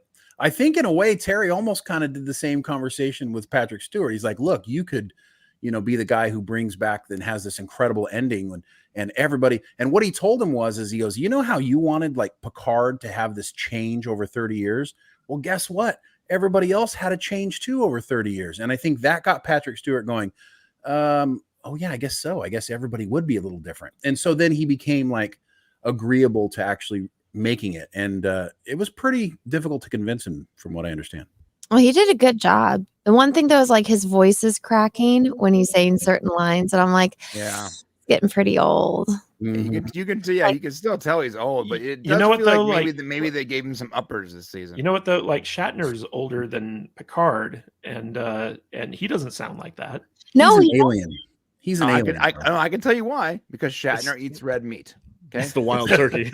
It's the protein. Yeah. The protein in the it's all the alcohol that's preserved him. Yeah, it's protein and bourbon. He's got a lot of it going on. Yep. I mean, Shatner in his 90s literally went into space. That's true. Yeah. It's crazy. I'll be lucky if I can get out of my chair at that age. When I watched that report when he came down, and I was so angry because he is clearly having like this like profound moment where he's like wondering what he's done with his life, and he saw the Earth, and he's having all these like this huge moment where he's like shocked and like amazed, and behind him are a bunch of engineers and friends of Jeff Bezos just acting like idiots, popping champagne. And also, didn't they go up in the penis rocket? Wasn't that like the thing? Yeah, like right from his head. Yeah, right from Austin Powers. It was. Well, listen, let's wrap up Picard here, since I know Dave's probably, what is it over there, Dave? Like 1:30 almost, or 12:30? It's like half past drinking time. So. Dave actually fell asleep about 10 minutes ago. Is there anything else you want to add for Picard season 3 and what's coming up, Dave, before you go? It only gets better from here. Life is short. Enjoy Picard season 3. It's amazing. Yay. And Dave, where can people reach you with all your great content? Your videos are just incredible. We really are enjoying your reviews of Picard. Oh, thank you. Just I'm on the Dave Cullen Show, YouTube, and I will have the review presently. When am I supposed to release it? After 2 p.m. my time, I think it is. Something on Thursday or something. Yeah, 6 a.m. our time. So, yeah, 2 p.m. your time. Okay, awesome. It's been a pleasure. Thanks. Sorry, guys. I've just fallen asleep here. It's okay. Thanks, Dave. This is such a boring stream. We can't keep you awake. Take care, guys. Be good. Later. Bye. Matt developing friendships through insulting people. I love it. We got a funny comment. We are the salty nerd. I mean, that's true. From Cyberpunk22. Hey y'all, did you hear Angry Joe's viewers say you guys are paid shills and are out of their damn minds if you think this is good? Okay, can I ask, why does anyone care what Angry Joe says? I tried watching like one of his videos and I just can't get through it. Like, why do people care? Like, has he even watched Star Trek? Yeah. He's a big Star Trek Trekkie. fan. He is a Trekkie, Is but he? he has reviewed the other episodes, other seasons of the show. But I feel you though, because like I think he comes off so negative constantly. It's hard to even believe that he's being genuine, in my opinion. I think a lot of his reviews are just sort of disingenuous because he wants to be angry. Well, I think we're overlooking the fact that the color blue triggers Joe. So like when most of Picard is shot with blue light in the background, you just got to expect that he's not going to like it. He must not like my background. Well, yeah, just take that. Joe. Star Wars girl just told he sees blue. He sees blue. He's like, blue. It's got to be red, right? Yeah, I don't know what his deal is, but he doesn't like blue. Doesn't like the color blue. Yeah. Let's see. I had actually an intro for you, Matt.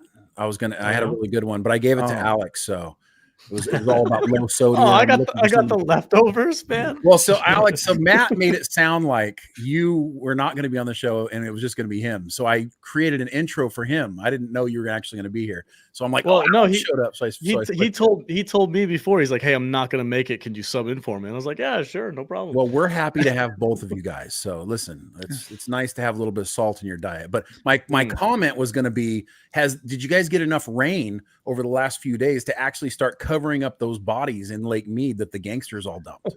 No, not even close. No, we're just getting a lot of wind, a lot of hot air. It's like pouring where I live. It's pouring where I live too. Where do you live, Anna? I live in SoCal. Oh yeah, so do we. Yeah, it's like crazy rainy. Did you guys get hail? We got the hail, dude. It was 30 degrees. Not this last night, but the night before. It was 30. I looked at my phone and the temperature was like 29 degrees, and I'm like, what? That's below freezing. And last night it was about 31 degrees, which is great. That's like for anyone that doesn't think that's that cold. That's so stupid cold for California. That is not normal. Southern California, like Northern California, maybe, but down here is like supposed to be sunny and beautiful and beach weather. 30 degrees. Try freezing living in the desert most of the year. I would never do that. when it starts getting like sub 70 degrees, people start whipping out. That is your own fault for living in the desert. I moved to the beach because I wanted to be in the ocean and nice and warm. And Nevada has like extreme temperatures. And when I went to your studio to do your show live, it was like so hot outside. I left my tablet like on the mount in my car. Yeah, that's right. Yeah. And when I went outside, it was like 150 degrees or something. And it was so hot in my car that I touched the screen to turn on the tablet, and my screen has a permanent indent of my fingerprint now in my tablet. It melted. Like somehow the tablet survived. But right now, when you look at my tablet, there's an actual like image of my finger where I touched the screen. Well, the crazy thing about that, and that was the show where we talked about sequels in space. We did Leprechaun 4. Mm-hmm. And you were sitting in for Alex because Alex was off camping or something like that. I was doing something outside. Yeah. Yeah. But Shane, like, this is what's crazy about Brian to me. Like, he literally drove 5 hours to come to our studio, record the show for 3 hours, and then he drives 5 hours right back home. I'm like, You're not going to stay the night? He's like, nope. I'm getting out of here. He doesn't like to get far from his editing studio. Yeah. I don't like to be out of my my space here for very long. That's my issue. I hate leaving my hobbit hole. Like, my hobbit hole. Yeah, that's what this is. My hobbit hole. This is my space. We got a new hobbit hole that Alex is broadcasting from right now.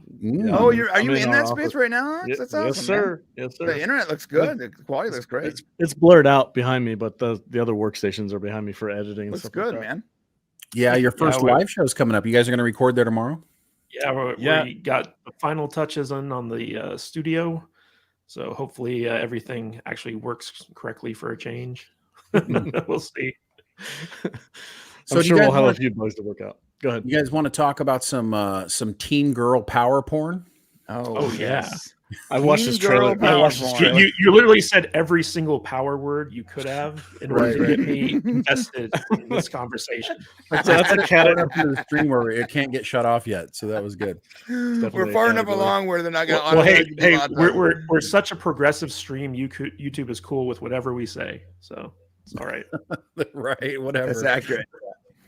Well, it appears that that Prime Video has come out with a new series.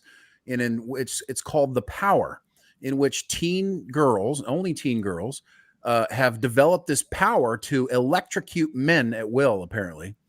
And it sounds some guys pay a lot of money for that, by the way. I know. Is this like an OnlyFans thing? It should be, because it's so crazy. So starring John Leguizamo, Edie Marson, and Toni Collette, this series is going to cover basically teenage girls to develop the ability to electrocute people at will. And it seems like through most of the trailer, they're basically electrocuting men.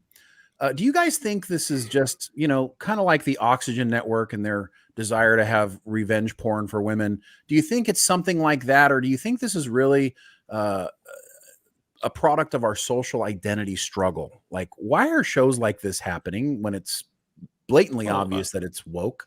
I think that it's actually based off of a book or a comic book series, one of those two things. That makes it okay. I haven't seen a whole lot of promotion for it. Like, I think I saw a trailer. Trailer didn't look very good, and it wasn't just because men were getting electrocuted. It's just because, like, you know, premise is kind of silly, and I didn't really care for it. It reminded me a lot of Why the Last Man, the adaptation they did on AMC. That talk about something that's woke. That was crazy woke. That was hyper woke. Yeah. And what's even worse is, like, it wasn't really well done either. You know, because Why has been a comic book series that was actually very much loved from the 90s. And people have been wanting to see that adapted for a long time. And then when they get the chance, they just kind of screwed it up. But with this show on Amazon, like, I don't know, it could be good. I just finished watching The Consultant, which is the latest release of Amazon's original series offerings. And that show was batshit crazy, but it was, like, truly intriguing. Like, you're sitting there watching it, and the episodes are short. They're only like half-hour episodes. But, like, as you're watching it, you're coming up with all these theories about what the hell's going on in this show. And one of the interesting things about this show, The Power, is that it's basically kind of like X-Men or the 4400 or something like that, but it's gender specific. And so it's like, what happens when the balance of power shifts to, you know, specifically the female side of things. I don't think it's necessarily like an anti-man thing. I think it's just more like what happens to society when, you know, women become the dominant, you know, power. So, they weren't only. It seemed like they were only attacking men in the videos.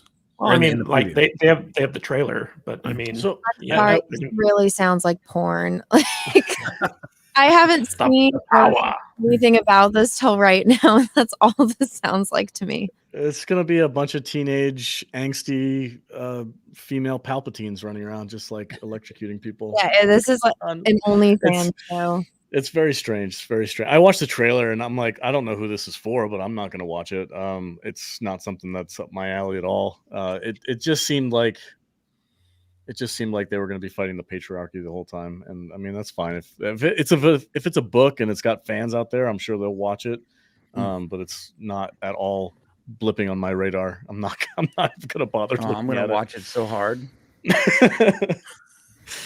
Oh man, there was Brian's going to call up Terry Metalis and be like, "Hey, I want to binge watch the show with you." You guys want to watch this? You want to watch this together, Terry? If you keep doing that, me and you, Terry, let's watch together. Yeah, can you invite me over to your house so I can watch it with you? What teenage? If it's only teenage girls, like at what age? Is it 9? Is it 20? All of a sudden, you don't have the power anymore. I mean, it can't be just teenage girls because what's her name, Colette or whatever? I'm forgetting her name. The main. Yeah, so she is not a teenage girl, clearly, and she has these powers too. I don't think it's just teen girls. I think it's all women. Are actual teenagers. They're all older. Right, but they're playing teenagers. Right. Yeah, it just seems so. I mean, look, like Alex said, if there's a book out there and people love it, great. Not everything out there I'm gonna like, but this does seem almost like Why the Last Man. It seems like so excessively cringe, like woke, sort of almost like cringe woke, especially in the trailer when one of the characters, I'm assuming she's probably the antagonist, is like threatening all the men around her with electricity powers, and everyone's just sort of, and the way she has her head down like this, it looks like one of those like TikToks where like they think they look really cool, but they just look really stupid. That's what the entire trailer to me looks like.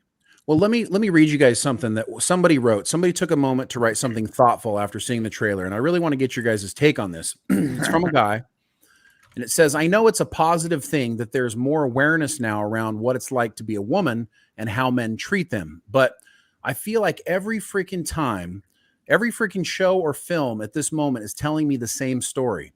How many things have you seen recently that have a thing about a woman being told she should smile more? Yeah, it's a dickish thing, but is it really news, or is this really news? Does it make it easy to identify the assholes of the world and then just move on? men have to deal with other asshole men as well. I thought this was really important.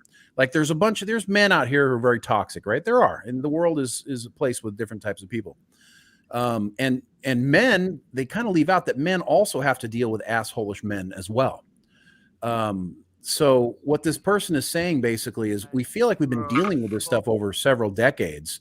You know, when are we going to move on past the fact that women feel like they're being victimized, and when it's really, you know, men and women who kind of get put through some of this stuff? What do you guys think of that? I mean, Smile more, Shane. Why don't you smile more? That's what I got to say about that. There's a lot of assholes out in the world, male and female. So I am curious though, like if there's going to be females in this show that have this power that use it for bad things and are terrible to people, and then vice versa, are they going to be heroes, or going to be people who use these powers to save people, or is it just going to be revenge? You know, anybody who's ever stepped on me gets it type thing. Like I'm curious where they're going to take it. If there's actually going to be a morality to it, or is it just straight revenge porn?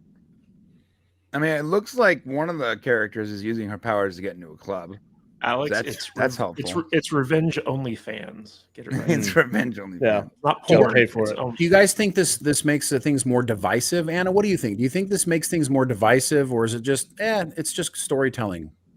I'm sorry, I like tuned out a few minutes ago. I have zero interest in this show or this topic. I'm so sorry. No, it's Anna okay. would definitely end up with these powers, and 3 of us would be electrocuted right now. No. You know what I would do? I would use it to make my heater more powerful because it's fucking freezing right now. Well, I'm sorry. I have very specific interests, and the new woke shit is not one of them. So I just don't even watch it or pay attention to it. Makes sense. She's like Liam Neeson and Taken right there. I have a very specific set of skills. Exactly. Yes. Thank you. And they do not include crappy Amazon TV shows. I don't Take your shit and go home. This one might be dead on arrival. I think Matt Vader said no one cares, dead on DOA. So yeah, probably. Grab those super chats, Brian, while you're there. Yeah, I'm here. Speaking of, Doomed for $2. Hi, Anna. What's up, dude? Russell Hall has the best super chat. He wins the day. Doomed. Oh my God, Russell, what did you do? These are As new for Nerd Boy, I think good stuff should be supported. I will admit that I despise that Picard season 3 is still attached to JJ Kurtzman, correct? But I want them, if they build good Trek, I will show up. True that, man. And then from Matt Vader, for the love of God, don't do time travel with Kadish. I get in the weeds. I bet. And then from Russell Hall, given a choice, I prefer female assholes to male. Thanks, Russell. That's give us a lot to think about. That's I guess you're right. Yeah. people alone. They're nice. Don't be degenerate here. All right, let's move on to another topic then. So we've beat that one up to death. There's been a lot lately, and in fact, you guys on the Salty Nerd Show on Saturday covered some of this stuff. Some of the Roald Dahl books that we all grew up with as kids reading, they've changed a lot of that. But on top of that, it looks like they're also editing the James Bond books now to remove like old racist references. What is your stance? And Anna, what do you think about people changing books to modernize them and sanitize them for today's, more gentler culture as opposed to the way things were written before? I'd say don't be a pussy. Nice. I'm sorry, I'm very vulgar sometimes. No, Okay. in what was it, 1984, they removed the Big Brother chapter. Like, I thought that was stupid. I think when you censor things, it makes people weak because you can't handle the hard truth or and that, I don't know. I kind of like the philosophy of like throwing a kid in the pool to teach them to swim, because then they have to learn so that way they survive.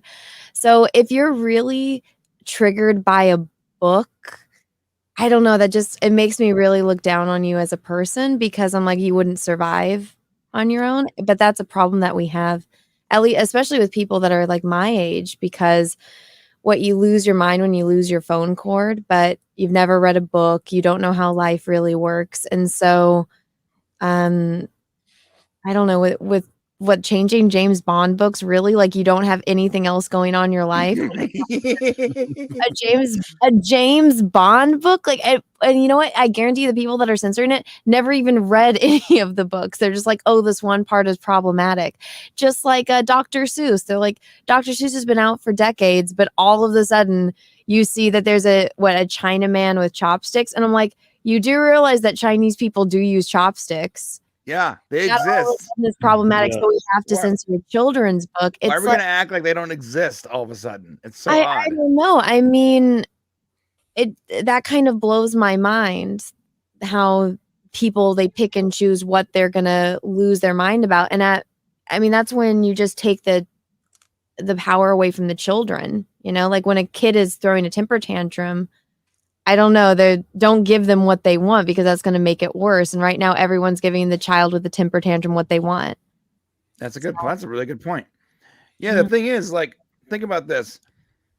You think you're protecting kids or people that are going to read this from being offended by hearing the word fat or Chinese man or whatever, but you're not actually protecting them from anything, because this isn't real. This is like words on a page.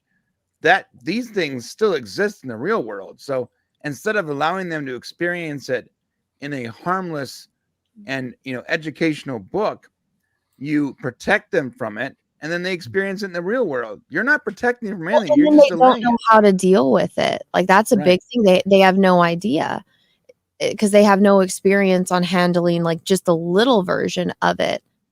And Right.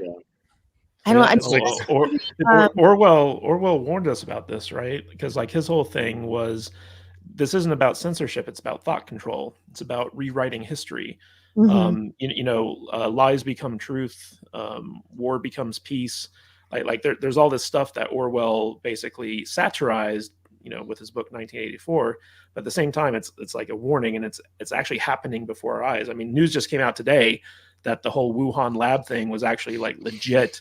And they told us for how many years that was like a conspiracy theory, and it was racist to think otherwise. We had the videos on. Drives me nuts. Everyone's like, "You're a conspiracy theorist." They scream, "You're a conspiracy theorist. You're crazy." And then now that it's real, everyone's just real quiet. You're like, "Oh." The censorship thing is. Go ahead, Alex. Oh, the censorship thing for books is ridiculous. I don't agree with it. If you're trying to protect children, that's not the way to go about it. Like, if you're a responsible parent, I have 3 kids myself. You're a responsible parent, you read what you're going to give them first to check it over, and if you feel comfortable giving it to them, you give it to them. I recently downloaded Tom Sawyer, Huckleberry Finn, that book that was narrated by Nick Offerman, and it was not abridged, it was not censored at all. They left all the words in there, so you got Nick Offerman saying words in a Mark Twain book, which are of the time. Wow, I want that so bad. So I'm listening to it, and I'm like, wow, it's great, good for them for leaving it to written exactly how it was when it was written at the time by Mark Twain, and he's narrating it as if it was for a modern recording. I admired that. I was like, okay, that's pretty cool. But I'm not going to go and give that to my kid at the age that he is now and let him read it if I'm concerned about something like that. When he's mature enough to understand that, these words were outdated. This is what it used to be called or whatever. This is a common term for the time, but we don't use that anymore. When they're old enough and mature enough to understand that, that's when you can give it to them. And you don't censor things. You just let them understand history is history. Right. But it's another chapter in the greater story that's being told here, right? Like, we have video games set in World War II where you can't even call like the Nazis without getting censored in the chat, right?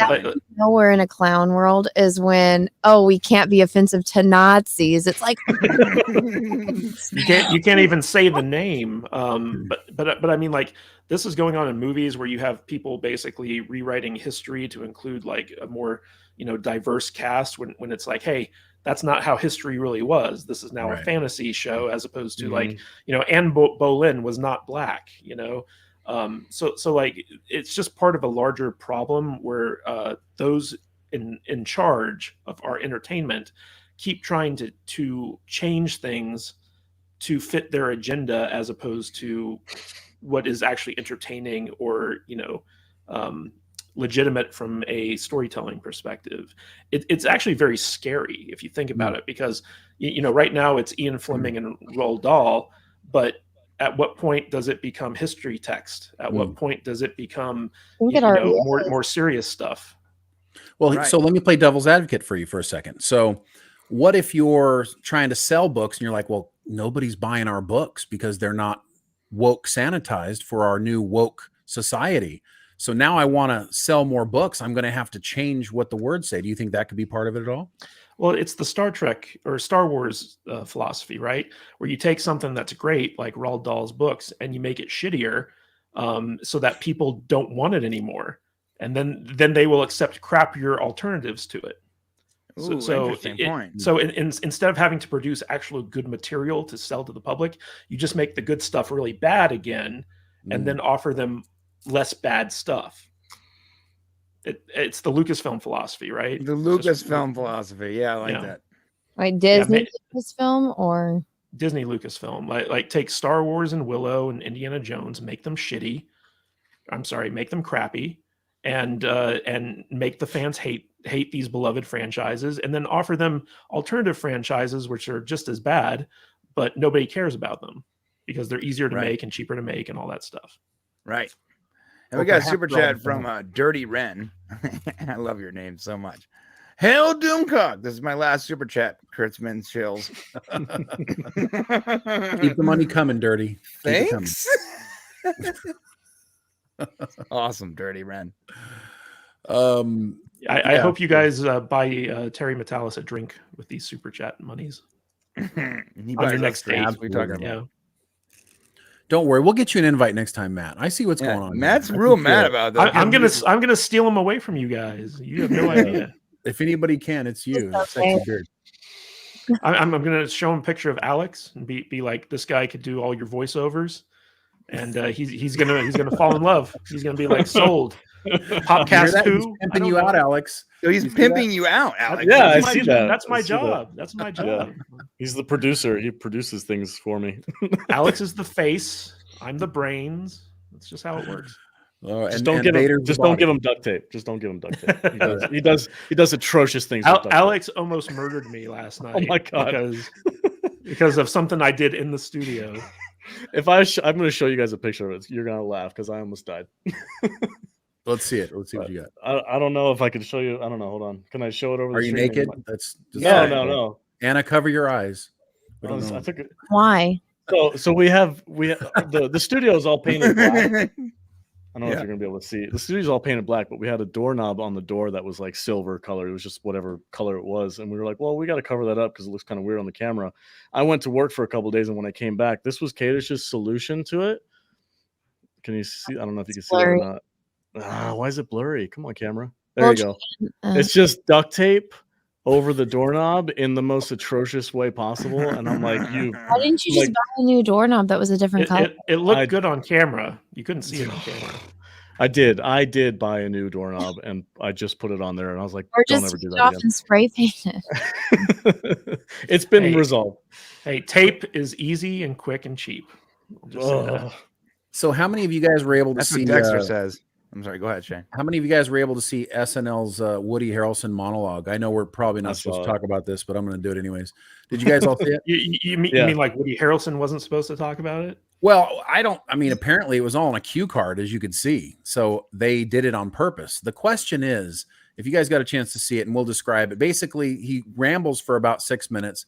And then right at the 6 minutes, it's funny in that, I'm high kind of all the time way, jokey, funny thing. But and I don't think we can show it, Brian, because people. No, you'll get. I'm just gonna show screenshots. Go ahead. I wouldn't. They're flagging anyone that shows this. Like Chrissy's Simpcast stream got taken down and blocked, and basically for just a picture. We played it, but you will get flagged for just showing the photos.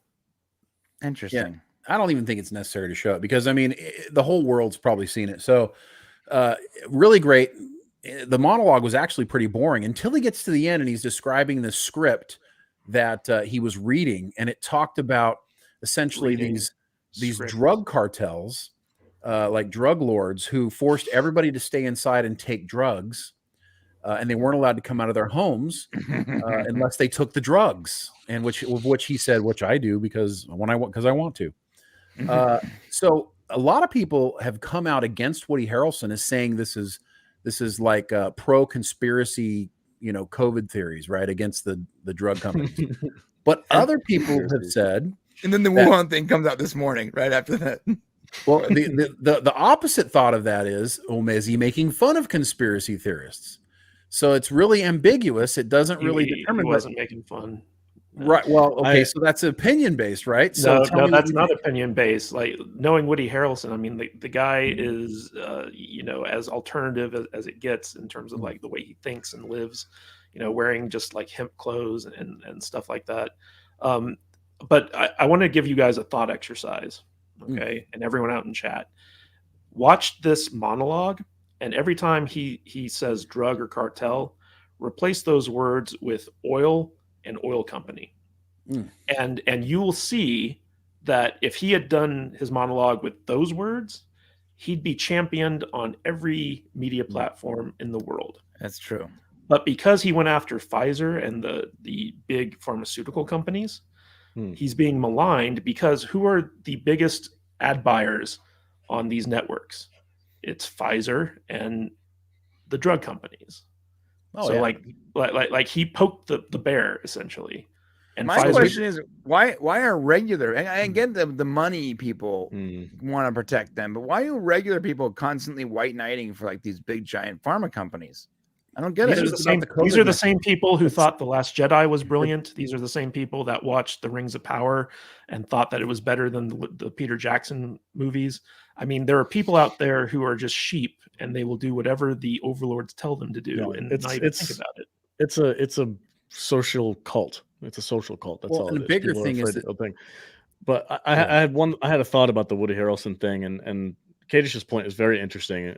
But I was actually thinking more along the lines of, I think they're learning slowly that this shilling for the Pfizer and the vaccine and all this stuff is going out of style, and they're pivoting to a different style because I think the last thing that came out on like a night show was a Jimmy Fallon did some song and dance about presidential elections in 2 years. They did the new Omicron variant whatever song on Jimmy I don't know whatever night show it was, dancing vaccine needles. And it was really, really badly cringe. And then Jimmy Fallon did one where he's like doing a sing along, and that's also really, really cringe. And they get like deadpanned across the board by all the critics and everybody how stupid it is. I think somebody at SNL was like, we got to pivot away from this shilling and go the other way before the election comes around. We have to like soften up a little bit. I think they're just changing their tactics to try and get better views or something. Well, now NBC is the one taking these dollars. Right. So, you think Lorne Michaels has taken the heat for that. So you do feel like his play was backed by SNL. But you know what? This is, I mean, the same thing happened with Chappelle, right? Like Saturday Night Live is so irrelevant that they hope for these viral moments where people actually care about what happens on SNL, because SNL hasn't been funny for like decades. Right. So. And it only happens when they have alternative guests on that do something different than the norm. That's when they get the most publicity. Yeah. It's Dave Chappelle, Woody Harrelson, they saying these outlandish things that are reserved for the right-wing conspiracy theorists, and that's when they get all the attention. So I think what was the highest rated episode of SNL in the last 5 years? It was the one where Elon Musk came on. Yep. So I think they're just playing into what gets them the views. I think that's all it is, really. That was also the night that I sold all my Dogecoin. Thank you, Elon. I'd rather them actually do that than take a political stand. I'd rather, because that's when SNL was good, is when it would just go back and forth depending on, they made fun of everybody. And they really need to get back to that because, good SNL is just good for society, I think. Did you guys hear Elon fired more people at Twitter today? Is there anybody left? I didn't know there was anybody left. I feel so sorry for that. There's this one lady that was like championing Elon. She was like, she was the head of Twitter Blue. She was the head of Twitter Blue, and she's like, she kept posting stuff about how she slept in her office and she loves the new Elon, the new Twitter 2.0, and then she was immediately fired. I feel sorry for laughing, but it's like ironic. She's Yeah, to be fair he though, fired she's like taking it 100 really people. well. Yeah, He fired like 100 people today. Yeah, is there any word on what's going on with the new YouTube CEO? Is there, because didn't that lady step down or she quit or something like Her that? assistant's taking over. Her assistant? It's not her assistant. It was the COO, I believe. Right. Who's stepping in, and he was the head of their products division. So Susan Wojcicki, the former CEO who's stepping down, she was known for being very creator focused, and she kind of spearheaded AdSense and revenue sharing on YouTube and stuff like that. And this new guy, I forget his name, but he's kind of more on the product end of things. So like he was more about like the advertisers and ways to make money. He spearheaded the shorts, the push for shorts and things like that. So they worked very closely together for about a decade. So I don't think much is going to change, but we may see a little bit more of a focus on advertisers and new products. They're YouTube slowly rolling out or testing this new podcasting feature in their back end. And I think that that's something that this new guy will probably lean into more and more, just like he did with shorts. So it's yet to be seen whether or not this is a good thing for YouTube or a bad thing. But where's the new guy from? Is he? He's been at YouTube for like like where's he from? Like in the world, is he citizens of the United States or? Yeah, he's an American. Okay. I mean, ethnically, I think he's East Indian or something like that. But he is. He's an American. Interesting. What do you guys think of Warner Brothers' move to put out some Lord of the Rings movies? When is this like an FU to Amazon or what? I'm more pissed off at the Tolkien estate for just selling their freaking rights to any Tom, Dick, and Jerry with a paycheck. That's what pisses me off more. Like, the studios are going to go and try and find places to make more content for their plus streaming services or whatever. But the Tolkien estate lately has just been making some bad moves, and that's what really irritates me about this. Is like, stop just selling it off to anybody that can write you a check. Like, you have to make sure that it's going to be treated properly. So I don't know. Well, I mean, the rights issues with Lord of the Rings are all over the place. So like, basically, you have Amazon who got the TV rights to a couple appendices of the series. They don't actually have the rights to any of the books, just like a handful of appendices.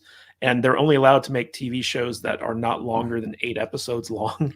And then you have this like Swedish video game company that has like the rights to everything else except the movies, which Warner Brothers has had the rights for ever since they, New Line made the films.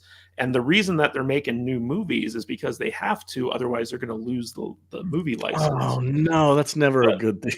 But one of the interesting things about this story is that Zaslav, the new head honcho over at Warner Brothers Discovery, the Zaz man. The Zaz man. So like, he's been in contact with Peter Jackson and the two ladies that Jackson worked with on the original Lord of the Rings movies. And they've been involved every step of the way with this new concept of creating like offshoots within the movie universe. And I think that this is kind of an FU to Amazon, because like they want to make good Lord of the Rings movies to contrast with bad Lord of the Rings TV. So it could end up being good if Peter Jackson actually like has a hand in it, but I guess we'll see. Yeah, we'll see. Yeah, that's what could they do? There's a Life of Gandalf or something. There's a million different stories that they could choose from that are really freaking good, that have books that are already written and ready to go. You just have to adapt them for the screen. There's so much they could do something completely original set within that universe. There's a lot of things that they could do. I have no interest in them trying to like, oh, this is Gandalf when he was 23. Like, this is baby Gandalf. This is no plushies. Yeah. It's like the first time. Oh, this is the first time Gandalf got stoned. And Pedro Pascal is in it. He's like, of course. Yeah, he's like he has to take care of baby Gandalf. Right? I'm okay with that though. Actually, anything with Pedro Pascal, I'm okay with. Super chat from Russell Hall, $2. Thank you, Russell. Please give me a Nick Cage Aragorn. Yes. Like right now, Nick Cage, or like 20 years ago, Nick Cage? Which one do you want? Either one. Either works. one. 100%. Yes. I'm in. He's still popping out those movies that are just like ridiculous. I mean, I like, can't wait to see Renfield. That looks amazing. yeah. You know, we keep threatening to stalk him here in Las Vegas and get him on our show. I want him in the studio. Do it. Yeah. I mean, we can't even get Terry Metalis on our show, so I don't know like why we're bothering. We will. You would be legends if you got Nicolas Cage. Absolute legends. Yeah. Apparently, we know our his favorite sandwich shop. Yeah, our big two are Nick Cage and Jean-Claude Van Damme. If we can get those two guys on our podcast, we can retire. We just got to get JCVD here. We just have to have a mountain of cocaine in the other room. And hookers. Don't forget the hookers. Well, there's plenty of those in Vegas. We're good. Yeah. Yeah, it shouldn't be a problem. And well, what else do you boys want to talk about? Did you guys hear that story when Jean-Claude Van Damme was doing Street Fighter? His sober companion literally took him to Thailand, where he disappeared for like 2 weeks during the filming of that movie. No, I didn't hear on like this drug-fueled party binge. The guy who was supposed to keep him sober took him out to go party, and they disappeared for 2 weeks. That's awesome. We got a super chat from Insane Hippie Insane. I love this guy's name. Susan W. Creator focused. What the f- are you smoking? She has only pushed corporate content and held down small independent creators. Yeah, we had this conversation, I think, on the Salty Nerd podcast. But think about, like, Susan is the double we know, and like the new person in charge, we don't know this guy. Well, I'll also say this when I say creator focused. So she's the one who spearheaded revenue sharing on YouTube, so that creators could actually get paid for their content. She actually showed up on creators,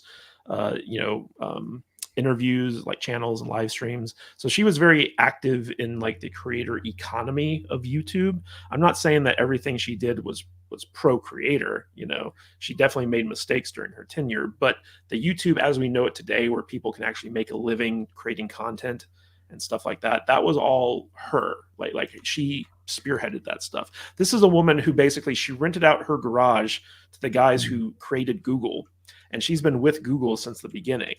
And, you know, even though she's stepping down at the head of YouTube, she's still going to be at Google in like a different capacity. Right.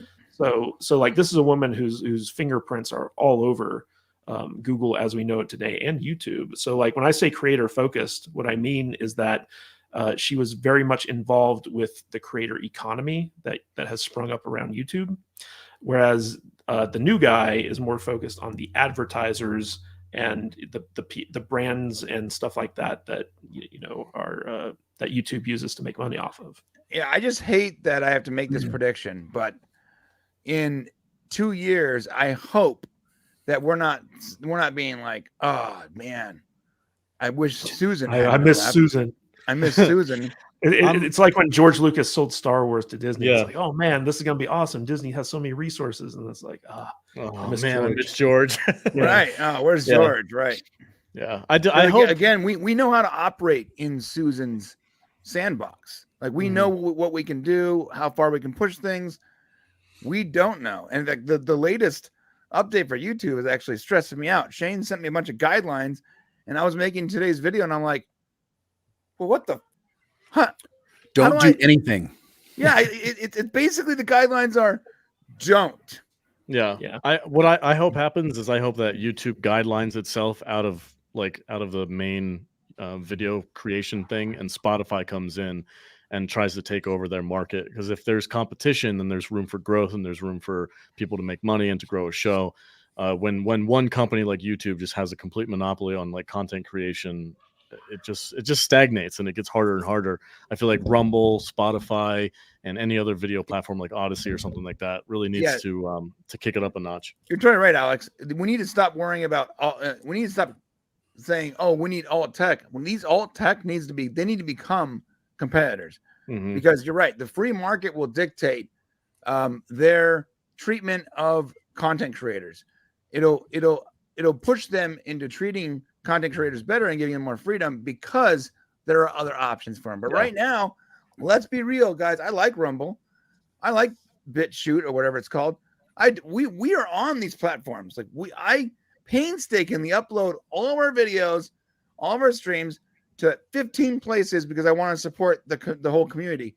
But we're not making any money on these platforms, Mm-hmm. and we get a tiny 0.00 percentage of the views. Do you guys want to talk about what happened to Egotastic recently? Oh, Egotastic. Yeah, we can actually. It's kind of wild, and it's kind of the thing that scares us a little bit. He thinks he's got it figured out, but I'm not so sure that it's what he thinks it is. So he's got, although it might partially be that. So he's got a 20-second sound thing that he uses at the end of his videos that has something to do that ties in with the Orville, and he thinks that's why he got pulled down, because he started getting a whole bunch of warnings or strikes or something after he was demonetized for these 20 seconds at the end of his videos. It's licensed music though, so this is the scariest part. Okay, right. He actually paid for music. He has a license for the music. Something changed from the time he used it until now, and it got put on. It probably got put onto a third-party verification thing, like Rev or whatever, and they all got flagged. And because they got, and his thought is because all these things got flagged at the same time, it automatically demonetized the channel because it looked like he was trying to do something sketchy. But he got demonetized first, and then a day or two later, those things came through. Well, because that's how it works. So like the system is there, and then it catches up and it shows the front end. But the thing is, that sounds wrong to me. Oh, it is wrong, but that's how it works. Here's great. He was like, "Oh, I changed my name of my channel, and maybe that's why my license is not good." No, JP, your license is still good, except for in order to fight this, you got to go and like hit every one of those videos and insert your license in every one of those videos. I know I've done this, and it's impossible. And here's the problem with like paying for royalty-free music and like the whole really crappy copyright system at YouTube is that it could be totally legal and totally fine right now. You bought the license, you own that music, it's yours, you could put it in your video. But a year from now, the original creator of that music, they could have left the platform you bought it from, and now it's on some, Rev or Identify third-party site, and now you're just effed. And that is not okay. Like you buy a lifetime license, YouTube should be able to apply that license to your account and not ding you every time someone uses it. But they shouldn't demonetize you first. So this is where I got a big problem with it, and this is not right. And if YouTube's doing this, it has to stop. I love the warning. I love a strike, whatever. Claim, but to demonetize somebody's without telling them why it was demonetized, which is what happened to him. Copyrights. Oh, because of some sort of copyright problem, you're demonetized. You can come back in 30 days and do and put in a request for them not to demonetize you. And that's what happened to him, not knowing any answers. And then these things started coming through 2 days later. Right now, at the same time, he's doing all these shorts, right, where he's basically using clips of the Orville TV show to just do shorts. And now, isn't that also partially a problem because you're not commenting on it? You're just using clips from a show. Well, yeah, because if it's not transformative, then it's not really fair use, is it? Like when we make a Prime video, we use a lot of clips from like Star Trek or Stargate or whatever, but we are telling an alternate story. We're reporting on something and we're using those clips as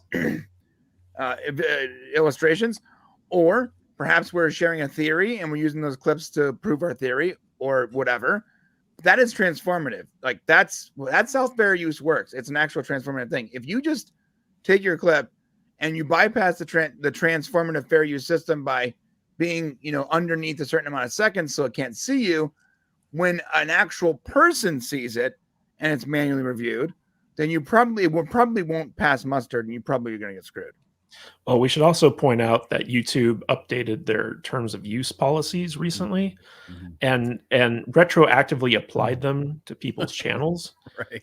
Where basically like if you followed YouTube's rules your entire, YouTube career, and then one day all of a sudden, you found out that the rules have changed and they're now dinging you for stuff that was perfectly okay like 2 seconds ago. Like that's what's happening to a lot of channels right now, because YouTube basically did you know that if you use any other words than hell and damn in terms of curse words on your channel, you can actually get demonetized completely because of for excessive swearing. So this stream just ruined us. That's what you're saying. I just watched this Red Letter Media video, which was their latest best of the worst, and they actually came out and said that like YouTube won't let us swear anymore, and so now they're beeping out all their swear words, you know. And Red Letter Media, like they're not ones to typically. I know they're gonna have to hire like a whole team of people to do that then, because they curse a lot. Well, but they're not ones to typically kind of bend to like pressures like this, but. When their entire business is based around YouTube, they have to play by the rules. So that was very telling to me that they're very much aware of YouTube's change in policy. Yeah, and this is where I feel we like used like 5 words we can't use this show ever again.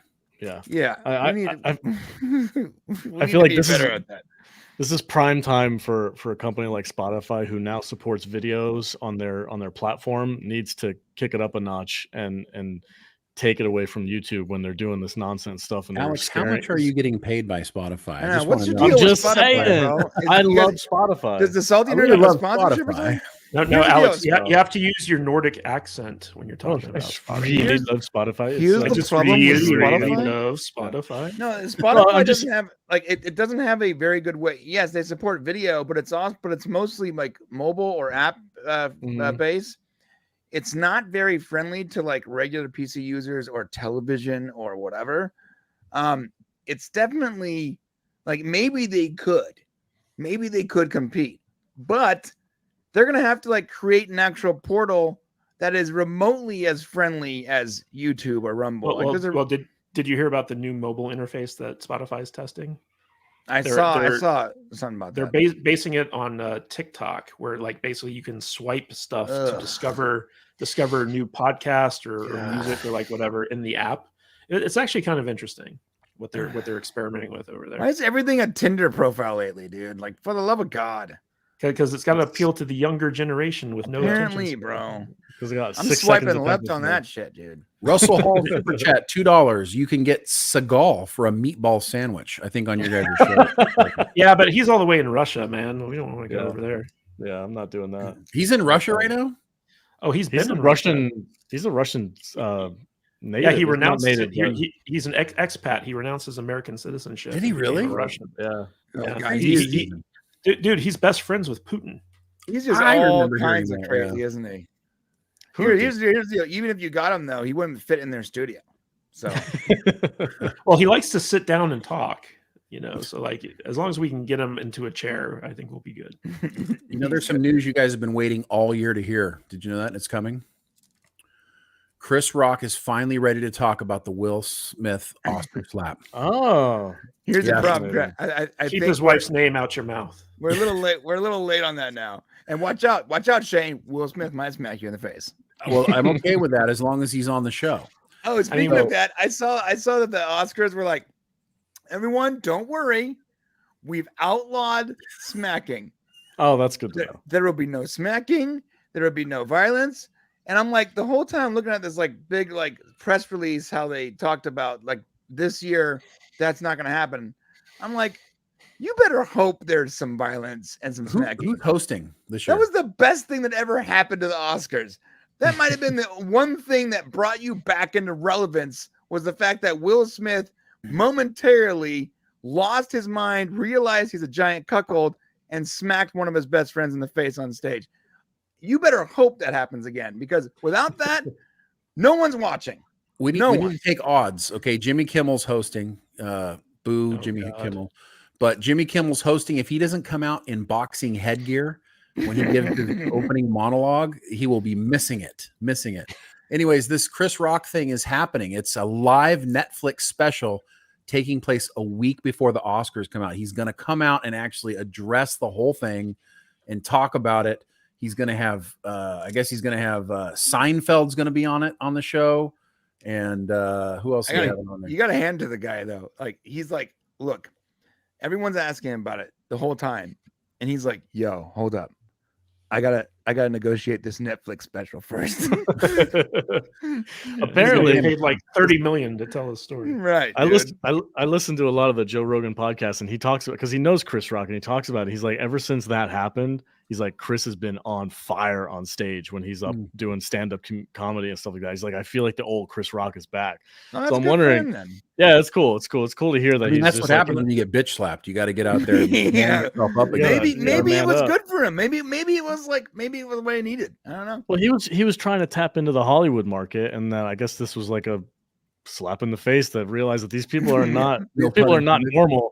No, that was literal slap in the face. I guess it's a female dog slapped. We can't actually say the B word anymore. That's true. Yeah, it's outlawed. We're gonna have to get one of those beepers that Gary has, where he just presses a button and beeps what he's about to say. We have one of those. We got those on the Roadcaster. We need one of those. We do. Censor button. Yeah, but we do. Yeah, but for real though, no one watches the Oscars, so like the Oscars are only gonna be fun if something that we don't expect to happen happens. Because if you just watch the Oscars and get what you expect, it's boring. And it's been boring for decades. No one wants to watch that. Well, especially now that the Oscars require like certain affirmative action standards in order to be nominated. Do you have at least you guys don't 30% non-binary Asian American male-facing writers? You're like, what? I don't know. I don't know. Hey, let me tell you, you're joking right now, but that is exactly what's happening. There are people out there, and I'm not going to give any names away, but there are requirements to have a certain number of diverse members of your writing team on every single show out there right now. You have to before you get the job, you have to tell them who your diverse writers will be on that show, and it's a requirement. And if you don't do it, if you don't want to do it, you will not get the job. You guys should get Cameron Pasha on here sometime and have him tell you some of the stories about the grifters who have gotten hired onto these writing staffs by claiming like that they're a minority who actually was a soldier or something like that.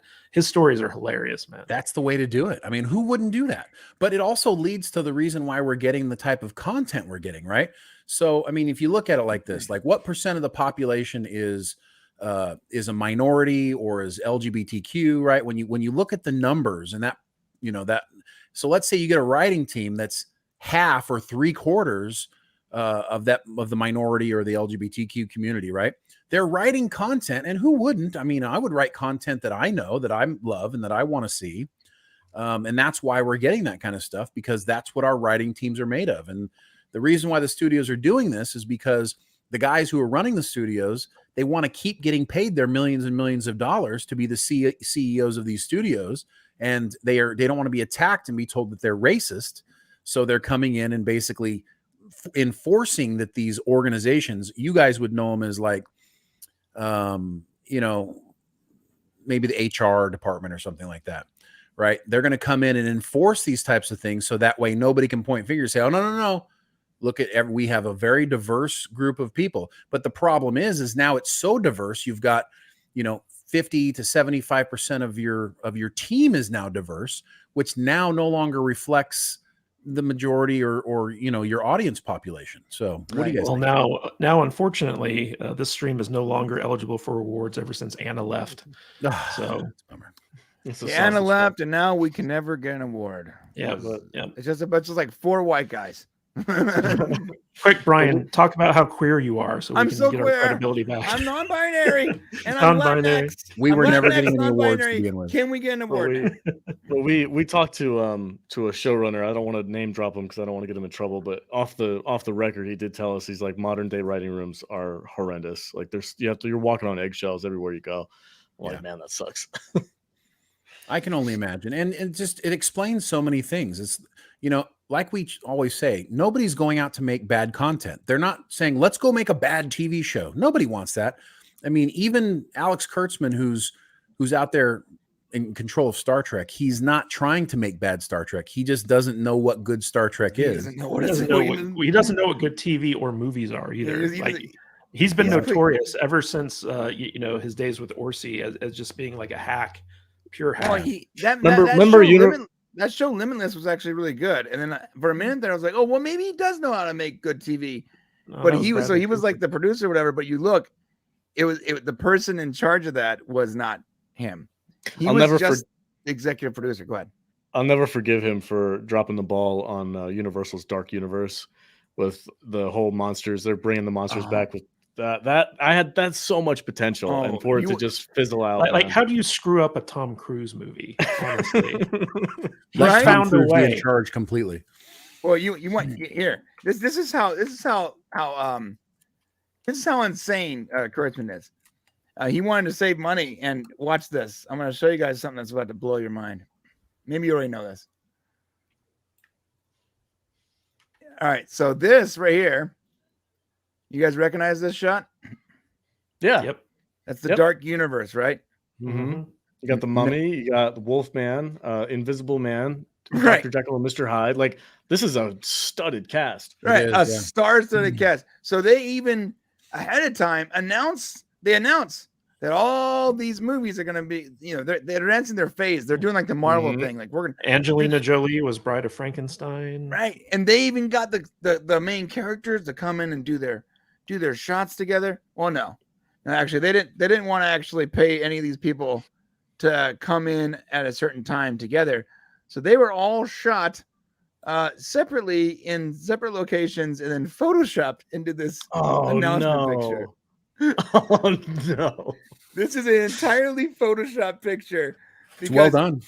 They wanted. Is that why Russell Crowe's hand is just kind of floating in the middle of nowhere? Right.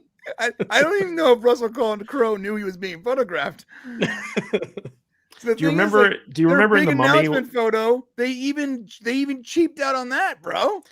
Do you remember in the Mummy where Russell Crowe called Tom Cruise young man? I don't remember that. No, I don't remember. I only watched that movie once. Tom Cruise is like two years older than Russell Crowe. That was Tom's direction. You remember the Mummy? Like Tom he ran the Mummy. No, so like when it became clear that Kurtzman was an idiot, Tom tried to step in to salvage the movie. Right. So he's like, this is not working out. I'm just going to take over this. Yeah, but look at this stars. Like, dude, the Dark Universe could have been so amazing. Mm-hmm. Oh my God, what an idea. That was totally fumbled by Kurtzman and company. Yeah. Jeez.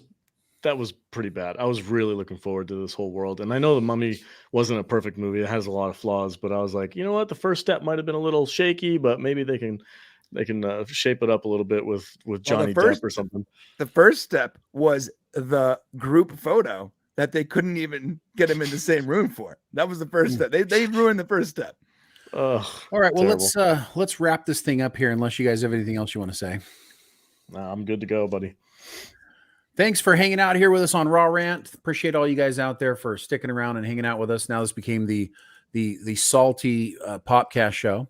Everybody disappeared, which was great because we love having our salty brothers. We do. I got to say, guys, we really do feel akin to you guys, and it's almost like we're all part of one family, which I'm excited to come spend some time with you guys next week. So it's going to be good. Can't wait. Anyways, what do you guys got coming up next?